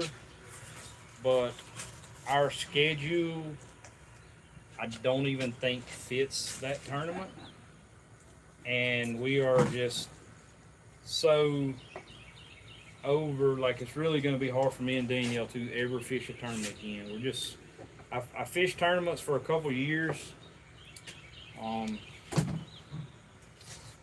Really wasn't crazy about it. Any body of water in Union and Washita Parish. Any body of water Yep. in Union or Washita. Correct. Well, there y'all go. So there's a little toss out on our live for those tournaments. I know the riser benefits y'all can get on there and check some of that out. It's a really good cause. They're going to be doing that to raise some money to help on some hospital, maybe some transportation and stuff. I'm not sure. Y'all can get on there and check more of that out. Um, that's a local family that just some people are trying to help out. Sometimes we all have things that happen, have them ourselves that, you know, we don't never ask or really. I try to keep things to where we aren't in a bind, but man, I mean, some of these things that happens, just like when we was in the hospital 14 days with Danielle, like, yeah, we had really good insurance that took care of that pretty much for the most part. But some issues you have with kids and things like that's a little bit different because you may have to take that kid off to hospital somewhere, miss work, stuff like that. Next thing you know, you done racked up. And some of these conditions, you know, that you see with kids and stuff, are life threatening or life changing or whatever, and people maybe years having hospital visits and doctor bills and stuff. That stuff gets expensive. Eating out, and it's impossible. So I'm all for supporting 100% of that. Us personally, we will donate to things like that. We're not going to go and fish a tournament. So that's the answer to that. I don't. We've been asked to fish several tournaments, and we're just not going to get into the whole tournament thing. And it's because of the tournament world. It's not that particular cause or any causes associated with fundraisers, because I'm all for that. But I'm just being honest. The tournament world really needs to like clean itself up, to me, in my opinion, and worry about the tournament world and not worry so much about everybody else. And when that starts happening, and even in the tournament worlds ourselves, like the drama that happens in the tournament worlds. And look, you don't have to agree with me. I'm not asking you to. This is my opinion. But when given an opportunity to talk about some of that stuff, I just speak on it a little bit. But to me, if you look at like most of the tournament trails, whether it be crappie, bass, stuff like that, it's always like people are making huge dividends on TikToks and stuff, not calling no names, in the bass world, like following all this drama and stuff. The tournament trails that do that, like, and it's people. It's not per se the tournaments and what you're doing, because there's no harm meant in tournaments, right? You're just out there to have a good time. But when you get that many people together, you're gonna have a lot of drama. It's kind of like a hunting club or anything. It always happens. Happens to us in life. But at this point in my life, I've just chosen not to be a part of that kind of stuff, because I've got enough to deal with as it is with work and life, taking care of Danielle, the kids, the grandkids, making sure all that's done. Yes, they have done got Bradley fired up. Working, doing content, staying busy, doing all this. I'd rather spend the days I got left on earth doing that stuff than I had tournaments. So at this point, I ain't saying we won't ever change our mind and say, yeah, that's such a good cause, we're going to do it. But I'll donate to those causes, and that's where we're going to be on it. Have you ever used live suckers? Suckers? Oh, sucker fish. No, we do have some suckers here, but we don't have like a ton of them. They're not as prevalent here as they are up north. Like a lot of the guys up north, like fish for them and stuff, eat them and whatever. I don't know. I don't know much about suckers. Down here, they're just another trash fish for the most part to most people. So I don't know if flatheads like them and somebody sees this and wants to comment on it, please feel free to. Might help somebody out. I just have no idea.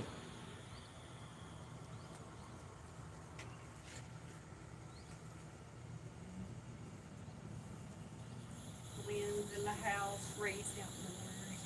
And yes, I had already, and don't think for a second, I'm not against tournaments. I'll make that clear. It's just not for me, but I'm contacted on doing some donation for that, but I'm not going to get into like what we're going to do for the nothing decision or private decision, and probably should be for everybody else too. But yes, do your part, and if you're fine with the tournament thing, How many? go fish those tournaments because it's for a good cause, for sure. Huh? What we down to?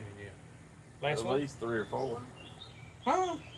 There's no way. I You just get looked. slower and I counted a while slower ago as and there you're was talking. 3. Your math is off. Oh my goodness. Derek says we got 3 left. We gotta clean these Sorry, up. folks. I'm sending him Put into these- rapid fire mode. Oh my goodness. I'm ready to stop and eat. Are them on ice? Went to church and y'all are still here. Well, pray for us because we're ready to be done. Yeah, I hope y'all did pray for us. Probably where we should have been in church. For sure.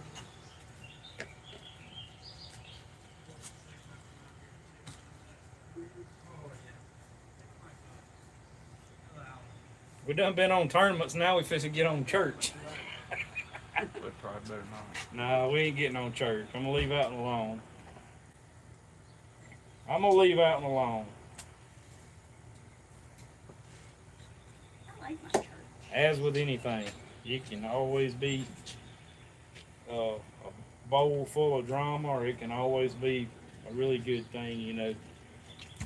Everybody has to make their own decisions on that kind of stuff. I just don't, one thing I don't want to do is get like the name of our channel involved in anything like the drama that goes on with it. And look, being honest about it, it'd be like, yeah, we're going to fish a tournament for benefit if there was never any drama involved in it. And there's none of those organizations that can say there's never any drama involved in it, because there always is.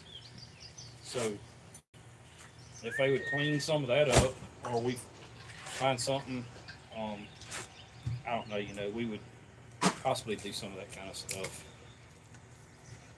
Not against it at all, by no means. He said, hey, at least I didn't watch it during the service. Prove that. Hey, whatever it takes to get through the service. Long as you win. That's the main thing. Huh? You didn't watch it during the service. I say it, whatever I'm saying though, if you had to get through the service, then Then you just ask for you. yeah. Never talk about religion or politics. There you go. That's a good one to live by. Yeah, I mean, we do talk about some politics on here from time to time, Bradley does. but we don't Yeah, try to please. like, we're not like, I mean, my extent with like politics and our channel is, if you like hunting and fishing, when it comes to politics, go vote, but vote to save hunting and fishing. You know what I'm saying? If you like Christianity, vote to save Christianity.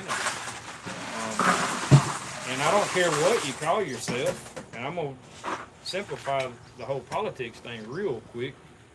If you're a registered Democrat or Republican, it don't really matter. None of that matters. What matters is where you cast your vote and who's in office. And I'm not going to tell you who to vote for, but I can tell you this: if you're a Christian, probably the right thing to do would be vote for people with Christian values.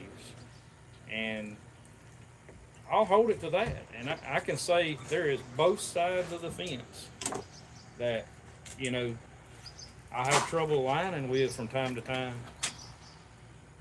But I'm not going to say anything farther than that or elaborate on politics, because that's not what we're here to do. We are here to support God's country, Support Derek as he's doing all this work. God's country, prolong hunting and fishing for our communities, our kids, our future generations. Leave a little bit of a legacy behind, a roadmap of some stuff they can come on here and watch. You know, when they get older, they don't watch when they're young, but When they get older, they're gonna be like, man, I really want to eat, and McDonald's is expensive, and you know, whatever. When they raise all these minimum wages and stuff they talk about doing, but when they do all that stuff's gonna get more expensive, and you might have to go hunt you something to eat or go catch you something to eat. When they do, if they ever find themselves in that situation, they'll probably be able to come to our channel, watch a few videos, and be like, I can do that too. I have to say. That's when our job will be done. This whole week, well, every day, Milas has their TV on YouTube watching. That's what? The TV on watching our videos. That's awesome. I think it's great to have your kids, grandkids, watching some of the stuff that we do. They might not want to sit here and watch us clean fish and talk about everything, all the crazy stuff for hours, but I get that. I can tell you this much. I don't know what's on TV any better, to be honest about it. There's a few shows we watch. We're very limited to. We probably sit down and watch a series or a good movie or We've something. been watching softball and baseball. More softball. Yeah, some softballs, football. You know, we like football season. Like college softball. We get pretty limited on some of this other stuff watching. Just ain't got TV to me ain't what it used to be. We watch old stuff, you know. Bonanza. That was some of the best shows ever there. Gunsmoke and Bonanza and Andy Griffith show. Where you think Dylan got his name from? Matt Dylan. I don't know, wasn't it spelled different or something?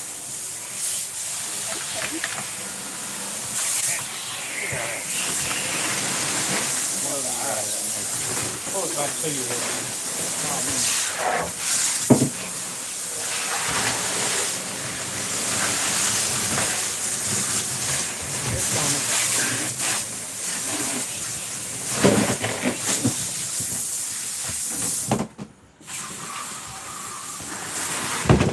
Sorry about the water noise, y'all. We had to slow down and clean things up every once in a while. If we don't, it just gets to be a mess out here cleaning fish.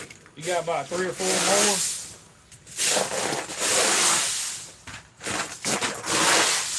Omaha, Nebraska is back. We were just talking about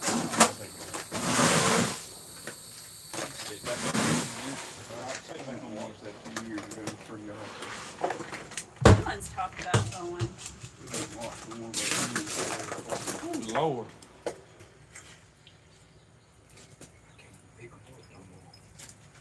Wore me down.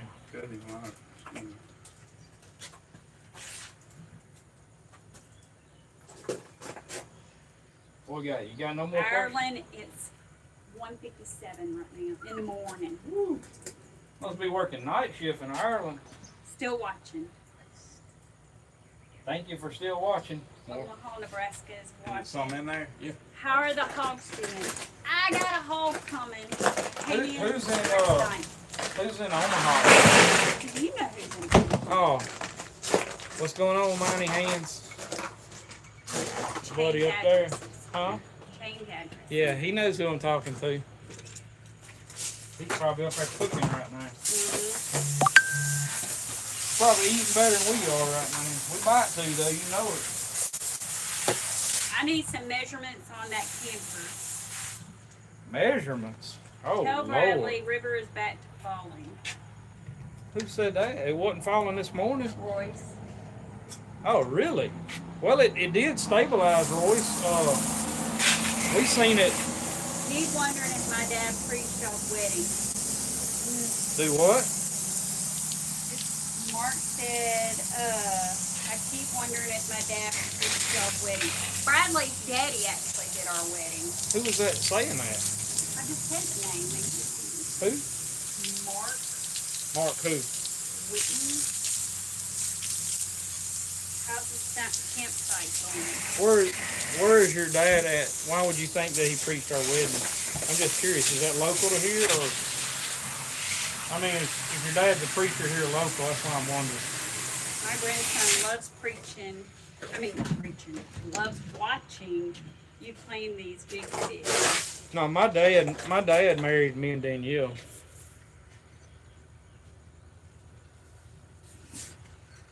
We see y'all throw back them big blue cats. We love blue in South Georgia. So I they live in love them Missouri. in Yeah. love them in Georgia. Yeah. I live in Missouri and we catch a lot of blue, not so many flatheads. But I like a we blue. get some and we catch them on suckerfish and mostly shad. I like a blue cat. I do. I like eating them. I like blue cat steaks. I like fillets, but I just really like under 8 pounds. At that time, this is the guy that he's wondering if his dad preached our wedding. At that time, Pilgrim's Rest. Where's Pilgrim's Rest at? I still watch Gunsmoke reunions. Soda way. Is Pilgrim's Rest here? Is that local? Have you ever fished the Red River north of Shreveport? I have never been on the Red River at all. You done? I think so. I've never been. I've never been. Let's go and get you. Go get you another one. I'll hold the hook for you. Gotta love the belly meat. Oh, belly meats. Look, Derek tore that one. Oh my goodness. I've never Y'all been. be hating on them blues. Just have to trim them a little bit more. You do got to trim them a little bit more, but Spiritual. spiritual. Okay, I didn't know that. I've heard that name before. That's why I was asking. But no, I've never been to church anywhere in spiritual. To be honest about it, went to church with people from spiritual.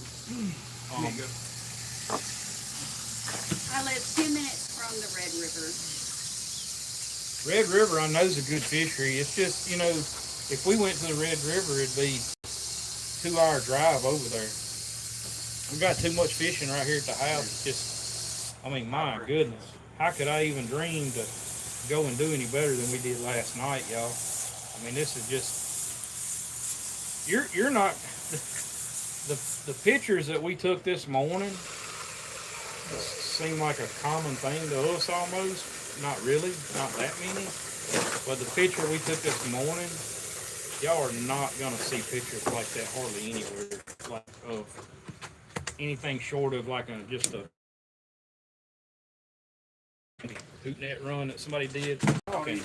We're talking hooks, y'all. Not these weren't caught in hoot nets, bank poles.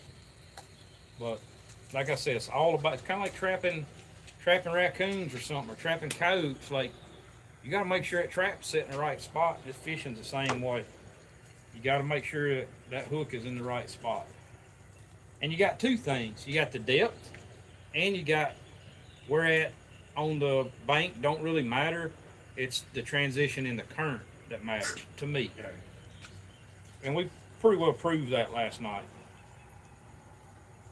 I've had like theories and stuff for years and never really proven them. And we spent the last couple of years fishing these limb lines and bank poles and stuff. Ended up filming content, and we've pretty much been fishing out some of these theories and just really honing in on how to catch these fish. And we've just gotten a little bit better and a little bit better at it, and just some of the stuff we've just figured out. Not to say there's not people out there can't catch more. I'm sure they can. Did you look into those hooks, the nocturnal? No, I did not. I did not. I'm not reading that.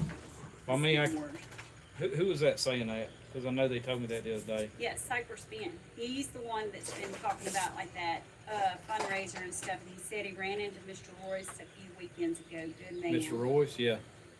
No, we didn't check out but my goodness, if, the hookup rate that we're getting out of these, I really don't have a need to look for hooks. So, the hookup rate that we're getting out of these hooks, the ease of, now it's not easy to get them out of the fish once it hits his mouth, but every one of them, like we did have the first one I have seen since using these hooks, swallowed one of the hooks last night, and that's the first time I've seen one swallow one of those hooks. Every other fish, except for one blue last night, got hooked in the top lip. We had one hook on the outside through the lip on these circle hooks, And every other fish that I've caught on these circle hooks just about has been right in the corner of the mouth. I mean, right where it needs to be. And that does something else too, you know. No reason to change something if it's working. Yeah, that helps that fish. You know, a big fish, if you hit him in the here or there, like he can pull a lot harder, right? Because if you hit him in a corner of the mouth, that's a little bit more important too on him getting off, because all he can do is go round and around, because it's pulling him. He can pull, but it's pulling him to one side, so it wears him out a little quicker, I think, or a little better. But these fish we had this morning, we took off. They weren't wore out. They looked like it when we got to them. The poles wasn't even moving. Some of them till the boat got up there, and then, man, they took off. But The fish that they have cleaned, their tails are cut off. Just do what now? the fish that Oh, somebody was asking, Yes. are we cutting the tails off? Yes. Yeah, all the fish we caught last night. Late night. Now I'll say this, like, yeah, I'm not cutting them off in my boat. You know, I'm not gonna make that mess in my boat. I'll wait till we get them out of the boat and cut them off. It's not that important to cut them off that quick, because these fish will live an hour or two sometimes out of the water. You know, even on ice for a little while, they'll still be alive as long as you clip them before they expire. Also helps them kind of expire Every time I quicker. use them circle hooks, I keep catching them through the bottom of the mouth. Which circle hooks? Which circle hooks you catch them through the bottom of the mouth? Because I can tell you right now, these that we're using, One right here, every fish. right there. Can y'all? I don't know. Maybe y'all can see this. Maybe you can zoom in. And watch your hand. Or here, I can do it on this one. Every fish. I could tell y'all where. Like I could probably show y'all the hook mark, which side it's on. There it is, right there. Every one of them's gonna be caught right there in the corner of the mouth. That's the softest part. Like that's all soft right there. If you hook him right there, it'll hold him. And I mean, every one of them we catching, that's where you. Red octopus hook. Red octopus hook. Yeah. Yeah, no, that's no. Get you some of these. I showed it. I showed the box earlier. Was it this live or the one that cut off on us? This one, This live, earlier in the live, I showed the box on these mustad. 10-aught mustads, and we'll link them in some of our other videos. They're linked. If you go to our bank pole fishing videos, the Sunday videos, the regular weekly videos, they're linked in most of those videos. You'll see them pop up on I think the bottom left hand, ain't it, Danielle, Yes, the other there. of the screen? Is that right? The Yeah. link products. Yeah. You that's weren't where it listening showed to up me, on were you? mine. Shows up in the left bottom part of the screen. Yeah, left bottom part. Yeah, girl. You'll see pop-ups and stuff, and I think people don't pay attention to getting all the advertisements and stuff. But some of those pop-ups are linked. We're linking that product for people. So that's what we're doing there. Bye-bye, buddy. Are we getting close? We gotta be getting We close. got 2 more in the cooler. 2 more in the cooler? I don't know if I can stand 2 more. Here, get that hook out. When will y'all go live again? We're live right now. Enjoy it while it lasts. It'll probably be a while. Yeah, it might be a while before we go live again. I got to work for the next couple weeks pretty hard, and I was watching earlier and had to run errands. I come back, we're still here. we still here. Church folks. I don't know. We just living life right now. Mr. Royce said the water is leaving fast. Really, I don't know. I wonder is that just the way they're doing up at Felsenthal, or either they're trying to let it out of Columbia really fast to keep that pressure off the dam down there. Is the only thing I can figure.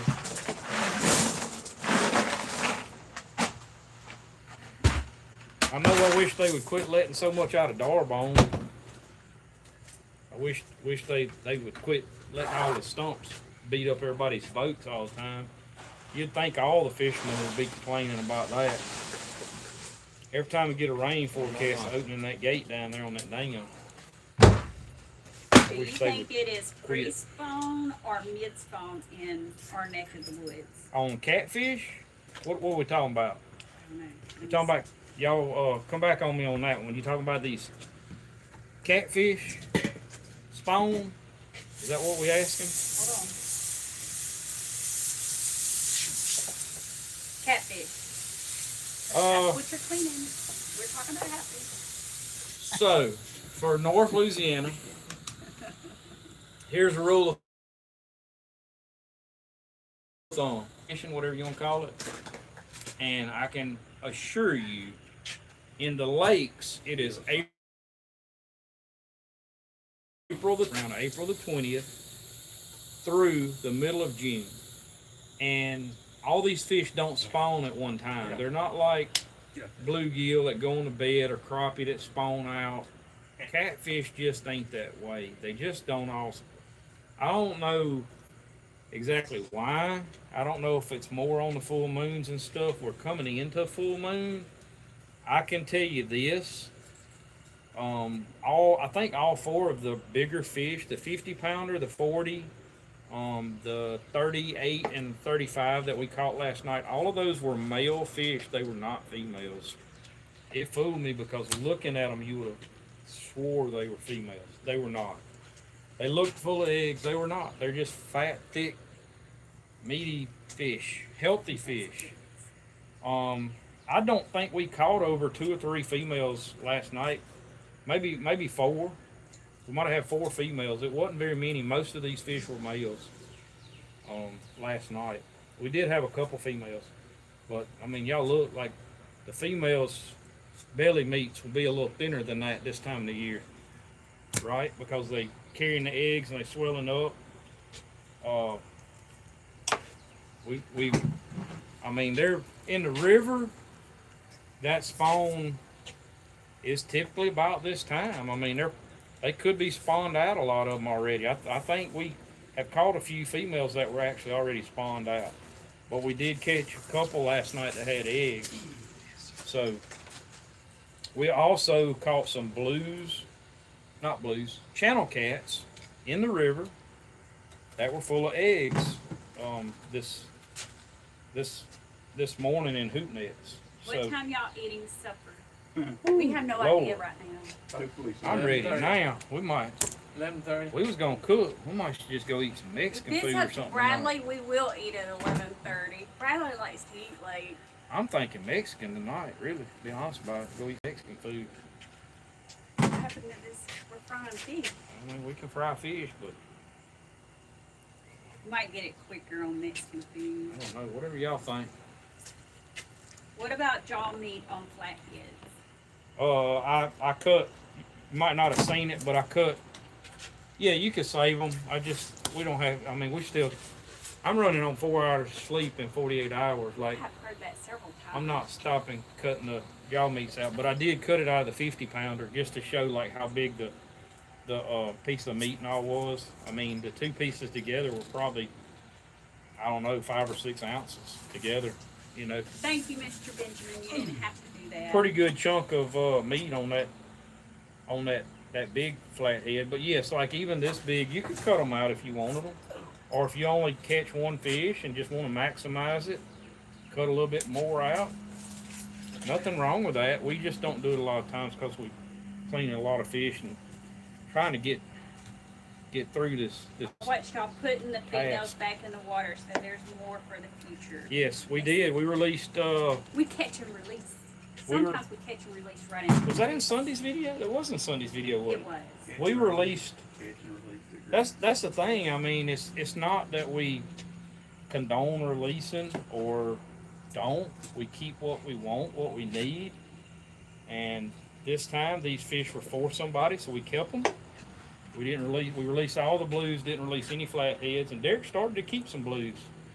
And I just told him, I said, it's up to you, but I think we're gonna catch plenty of fish when the flats went to biting. I'm tired just watching you clean fish. That's a lot of meat. I'm tired watching me My clean back fish. hurts. I'm tired. Just watching. We're gonna have to have another tub to put these big giants in. Woo, Lord. Why do you put the blues back Hold in down. the river? You don't like the blue to eat? No, we love the blues. We'll have to keep a blue next time just to cook the blue for the video. We'll do like a blackened blue with crawfish etouffee or sauce pecan or something over the blackened We blue. need to put it in the smokehouse. But you're right. We do keep a lot of flatheads because that's just what we've been catching. A lot of the blues to us, like the blues that we seen last night, were mostly all males that were spawning, and y'all know they're kind of like they get that bigger, bulkier looking head, and they're kind of black looking. To me, those are really hard spawned fish. They're kind of tough. They're tougher meat. They've worked a lot of their. It's kind of like a rutted deer. You know, he works a lot of that health off of him, and he's just not quite as good at eating as he would have been earlier in the year, or when he's fat, or later in the year once he's fatting back up. Maybe, you know, it's kind of like that. So. What? I thought you said we was done. We are. We must have left one of these big river donkeys in here for last. A big one? Yeah. Derek said we got one more big one, y'all. But Rather, you were showing me a better way to save my belly meat. we what was I talking about before Derek interrupted me? Sorry. I lost my train of thought. What was I talking about, y'all? Y'all remind me. Something about the male blues. Thanks, Bradley. Good. Great. That was the 38 pounder. Okay, we have one more big one in there. Is that all of them? That's all of them. Good. Good. The blues, those all the blues we caught, every one of them. We didn't catch a female blue last night. All of them looked like kindly distressed males, healthy looking. So we throwed all those back. Now, have we thrown back some pretty blues? Probably so. But I like those kind of light colored blues that are kind of light colored to me in our river here where we fish for them. Those are the fatter ones. They're always the better tasting ones. They got a kind of cleaner looking meat. It's going to be a softer texture. I hope there's not one more. Somebody can chime in on that. There's probably one more missing. Was Glenn still on there, Danielle? Because he catches a lot of blues. He's like a blue expert. He hasn't said anything. He may know more about the blues as far as, I mean, yeah, we eat them, but my goodness, y'all, we had piles of fish. Like, I don't want to, it's just a matter of picking up a ribeye or picking up I mean, even the people that eat a lot of blues, if they catch a flathead, they're probably going to eat the flathead. I'm just telling y'all, like, they're not throwing the flathead back, not most of them. So, definitely nothing wrong with the blues. We could have trimmed them out, made them. Brad, I ate 2 fried Spam sandwiches just rubbing it in. Right now, we would eat that. I would probably love, I'm not crazy about that kind of stuff. And I'd probably eat a Spam sandwich right now. Last thing I ate was for lunch was a sausage dog, but it was a homemade sausage. Some of the old Bacon Chatter Ranch. That was some good stuff. Bacon Chatter Ranch smoked sausage. Catfish scallops. Come right out of that smokehouse right there. It was Derek and Cotton approved.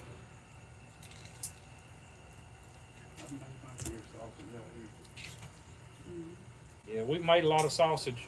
That smokehouse right there smoked a lot of meat over the years. A lot.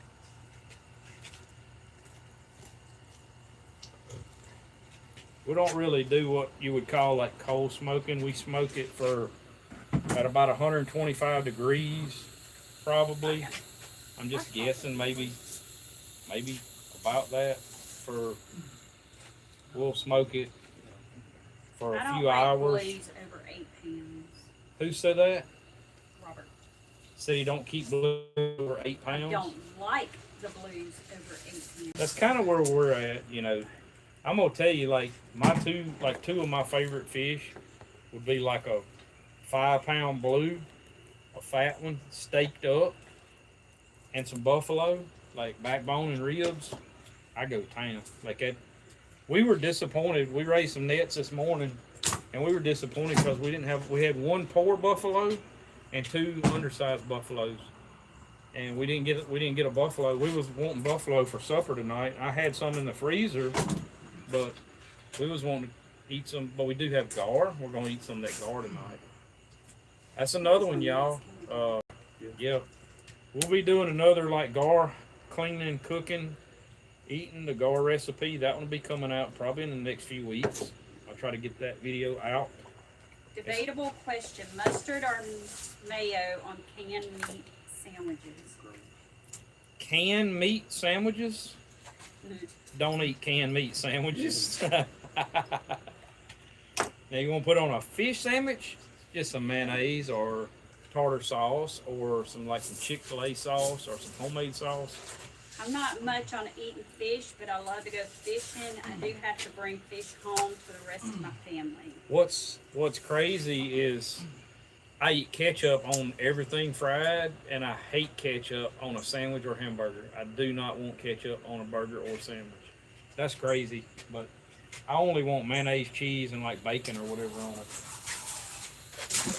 He wants his plain Jane. Where are we icing them at, buddy? Right there. That's our last This one? ice till we make more. Right here's our last bucket. Oh, Woo! Derek's working on the last one, y'all. We're gonna make it. How many people you still got on there, Daniel? we got 193. Oh wow! They're watching us drag. I know, y'all. If y'all can't tell, but y'all probably can't see my eyeballs. My eyes are probably dilated. I'm so tired right now. I ain't gonna lie. Yeah. 4 hours and 48 is all we've heard. Yeah. 4 hours and 48. States. Well, that's because it hurts too bad to cry. Ooh, Lord. But we bought, and we're gonna cut up all this tomorrow. We was talking about I don't My know. wife makes a mean flathead belly meat sandwich. That sounds That good, sounds good.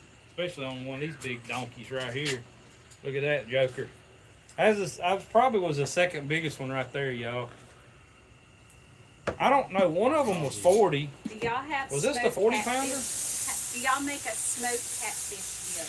What the- I've been asked that before on the smoked catfish dip, I will have and to pick with y'all gonna have to. We gotta get a recipe. Something I ain't never heard of such. I ain't never made one. Sounds Gotta good be though. made just like smoked tuna did. Kind of like a you. You ever put a shrimp dip or gizzard in whatever. your fryer before you dish?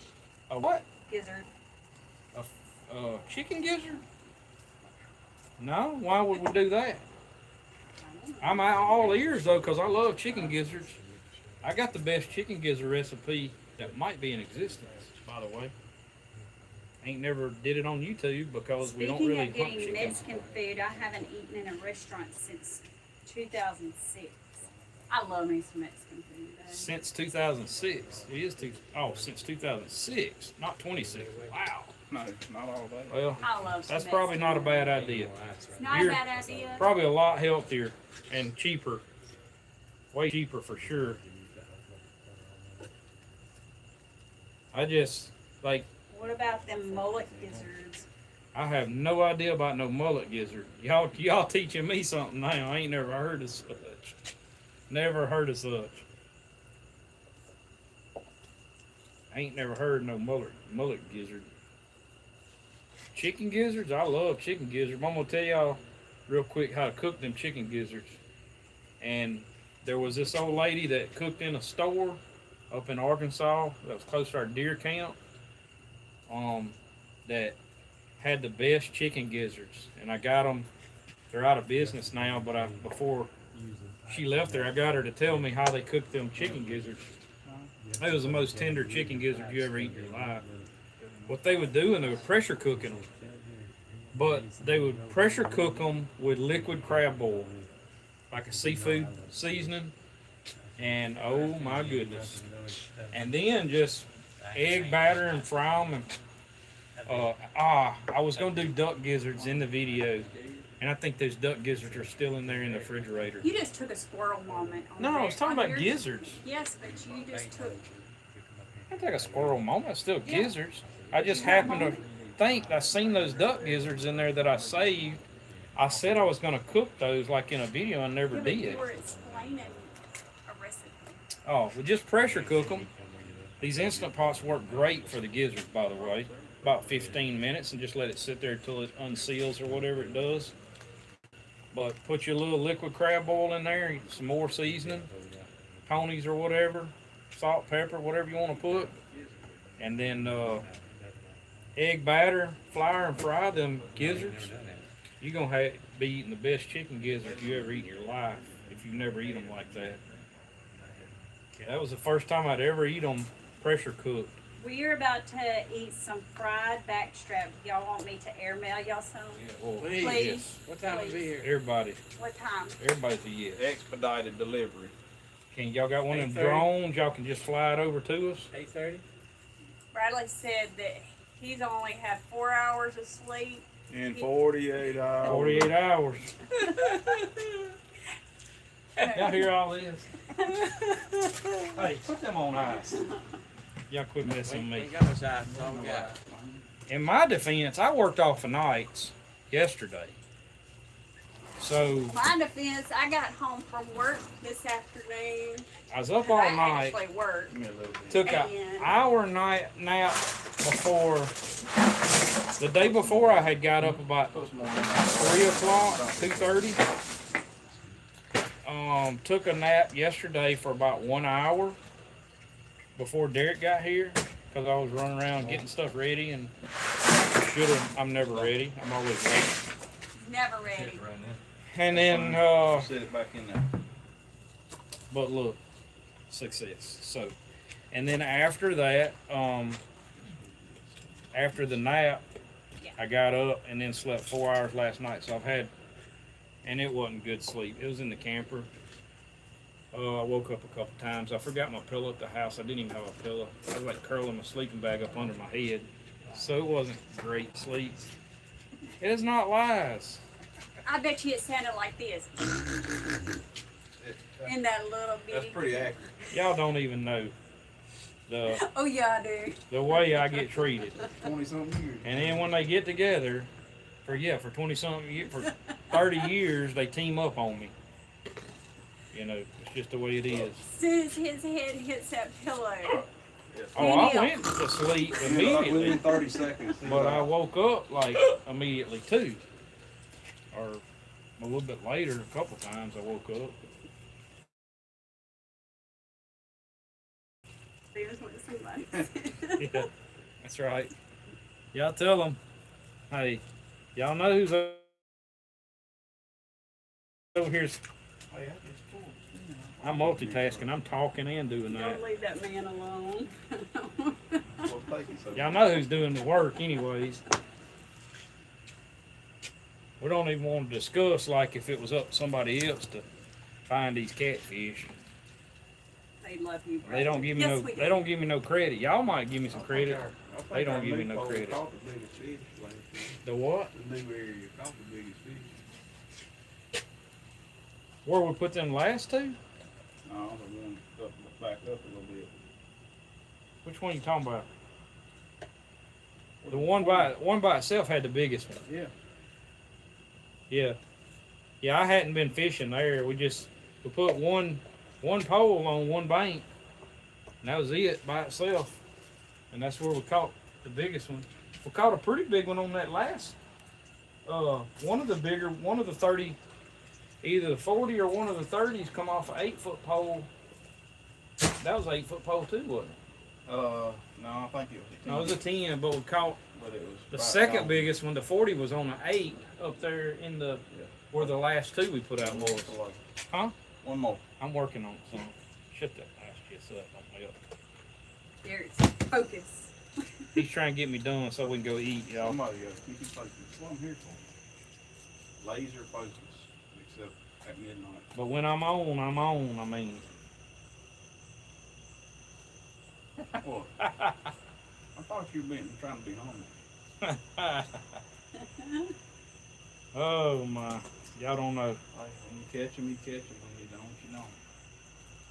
Last night was a catching night. Hey, I'm 48. How old are you? 41. 70. He's 41. But he ain't got no brothers or sisters, so I've been dealing with this for 41 years. And then it got multiplied 30 years ago, times 2. Well, that ain't counting Chad either, so yeah, I've dealt with a lot. A lot. And Dylan messes with you, What if you Yeah. didn't have us? You would be lost. Yes. If I didn't have y'all, I probably wouldn't have no drive in life. No. Like I just wouldn't do nothing. No. Cotton's like, yeah. 3 hours and 30 minutes on a live. Wouldn't have no need to, would I? No. Shelby says hi. Hello, Shelby. Hello, Shelby. Y'all. Shelby from where? We'll find out. If y'all Sure, let us know. if y'all are new to the channel, give us a comment real quick. Let us know if you found us on a live or this live recently. Because we've been on here for over 3 hours. Let us know because I don't know. We like to know We love you all. that the lives are worth doing. We appreciate y'all. We know it was a lot of people come on tonight. We had 230 people at one time I'm real good. on the first live before the storm come through and clipped our wings. Get out of there, Oakley. Watch out. Bye bye, buddy. Uh-oh. So That could have hurt her. yeah, well I didn't hit her. She got out. Get out of there. So yeah, we appreciate all of y'all. Yeah, I don't know. There were some donations and stuff tonight. We don't do the lives for donations, but we'll definitely extend a thank you for that. Danielle appreciates that. She bought the shirt with that. That's what she. We had to buy our own shirts. That's pretty bad, but anyways, we'll leave the link to the and y'all don't forget our link tree. The new link, we'll put it in all that's going to be in our bio on the main page of our channel. Make sure you take We'll put it in the description of this video. Once it processes, after we close the live, it'll process. And we'll come back in a little bit. If I don't forget, or by tomorrow, I'll drop all that in the comment section of this live after the live closes. I think we're having fish for supper. We're not eating. We're fixing to go eat fish. Don't forget to hit up the merch store. That's right. Yeah, y'all hit up the merch store. At least look at it, check The it out. link is in the And if- description of this live, and it's on our link tree. Don't overspend. If you don't, and you definitely don't feel obligated. I wished I could give this stuff out for free, but I can't. I do give some out from time to time. We ain't done a giveaway in a while. Maybe something we do coming up. Remind me to do something like it, Daniel. Maybe we'll do a giveaway off of one of our lives or something. Huh? I mean, we might do a package. We might do. I don't know. I really don't want to ship like bank posts or something, but we might do. I don't know. We might do a merch giveaway and like. Remind me to do that. Y'all remind me to do that. I don't mind from time to time. We did a few of those and they don't, it almost hurt our views like when we put giveaway on something like those videos, even if it was involving something, we was doing it like so many subscribers, 50,000, whatever, 10,000 subscribers, 20. It almost was like those videos didn't even pull views. So during a live, I wouldn't have a problem doing it. This is our new shirt. Everybody would have to comment. I don't know. I'll have to look into how we would do it. Don't get fish all over it. I said that blue is. I'm on board with the blue, y'all. I already got fish. I'm not big on My bad. blue, but that's a good looking Little shirt. dome. It really Take sets that. off like the logo and everything too. The hats we showed them earlier in the. They're somewhere. I don't know where they're at. We got them. They're probably in the yard by They're now. in the truck. But Yeah. check them out. Don't forget the ones you see on there, the shirts and hats are not the only color. Click on it. Go down to the bottom. You'll see a bunch of different colors. Yeah. So that's just something else we tried to get going to get the whole A lot of YouTube people thing. ask. Yeah, we had a lot of people asking for the merch and stuff. But definitely appreciate all y'all. Appreciate y'all watching, checking out the lives. We'll do it again Sunday. Well, not doing the live. We'll have a video Show Sunday. us the meat. Sunday morning. Oh my goodness, we came. We show you the 3 How much is items. in there? That one's full. That 88's full. This 45's full, and that's got All some in right, it. y'all give me a second. Let me wash my hands. We'll take the phone out of the, we'll take the camera out.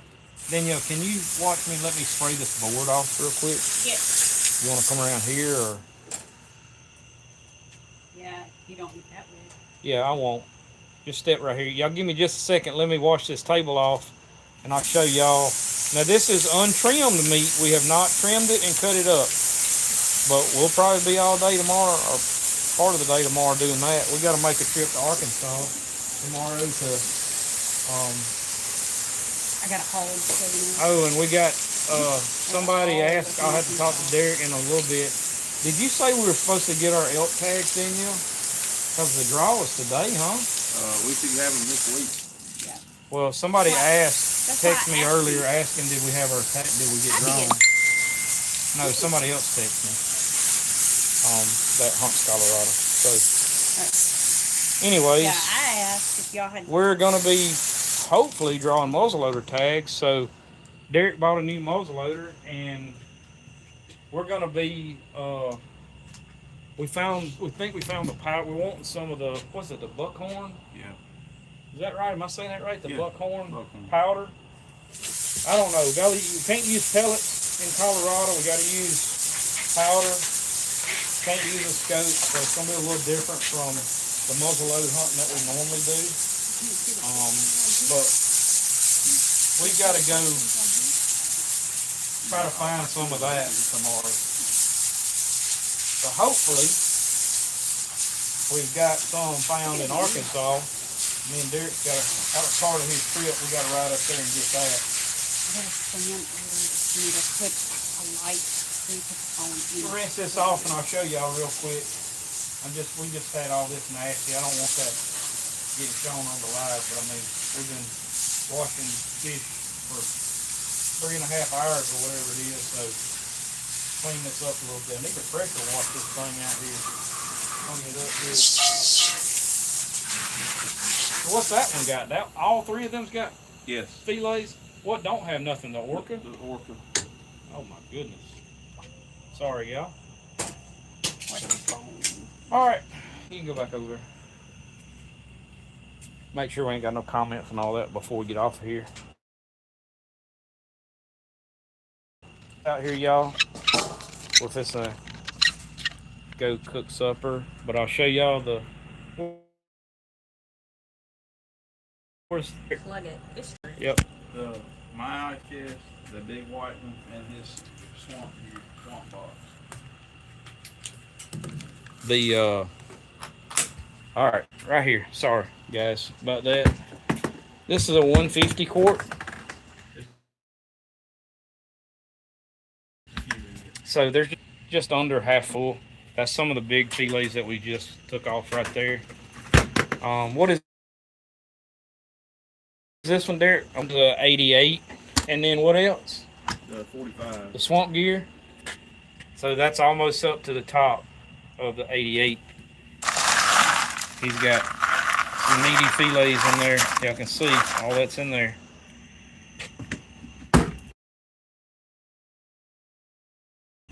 But some cutting up tomorrow.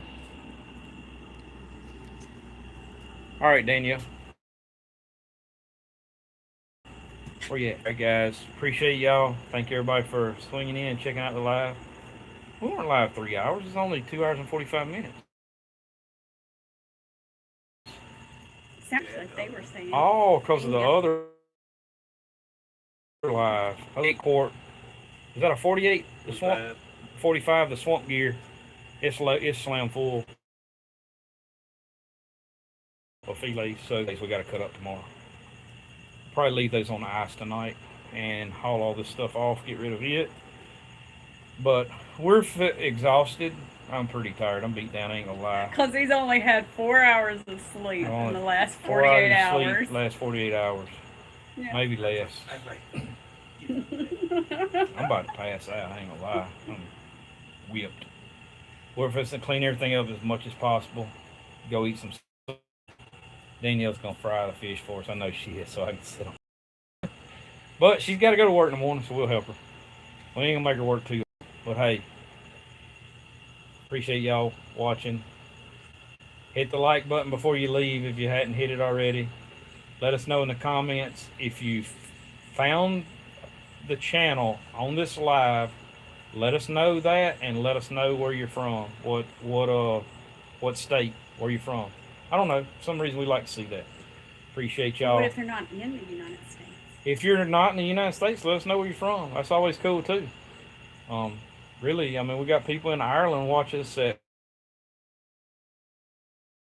1 or 2 o'clock in the morning in about 10 different countries. I've been around the world a few times. So I'm trying to think of no, I hadn't been in Ireland. If I did, it was like a short layover, like in an airport or something. But I've been a lot of other places. So I ain't sure I ain't been in Ireland. Maybe I did. I hope y'all enjoy the live. We keep it real, really real. Thank y'all for joining us. Hit the thumbs up. Hit the subscribe button if you hadn't. Hit the like. Throw a comment in there. God bless y'all. God's country hunting and fishing. Keeping it real. Really real. Later.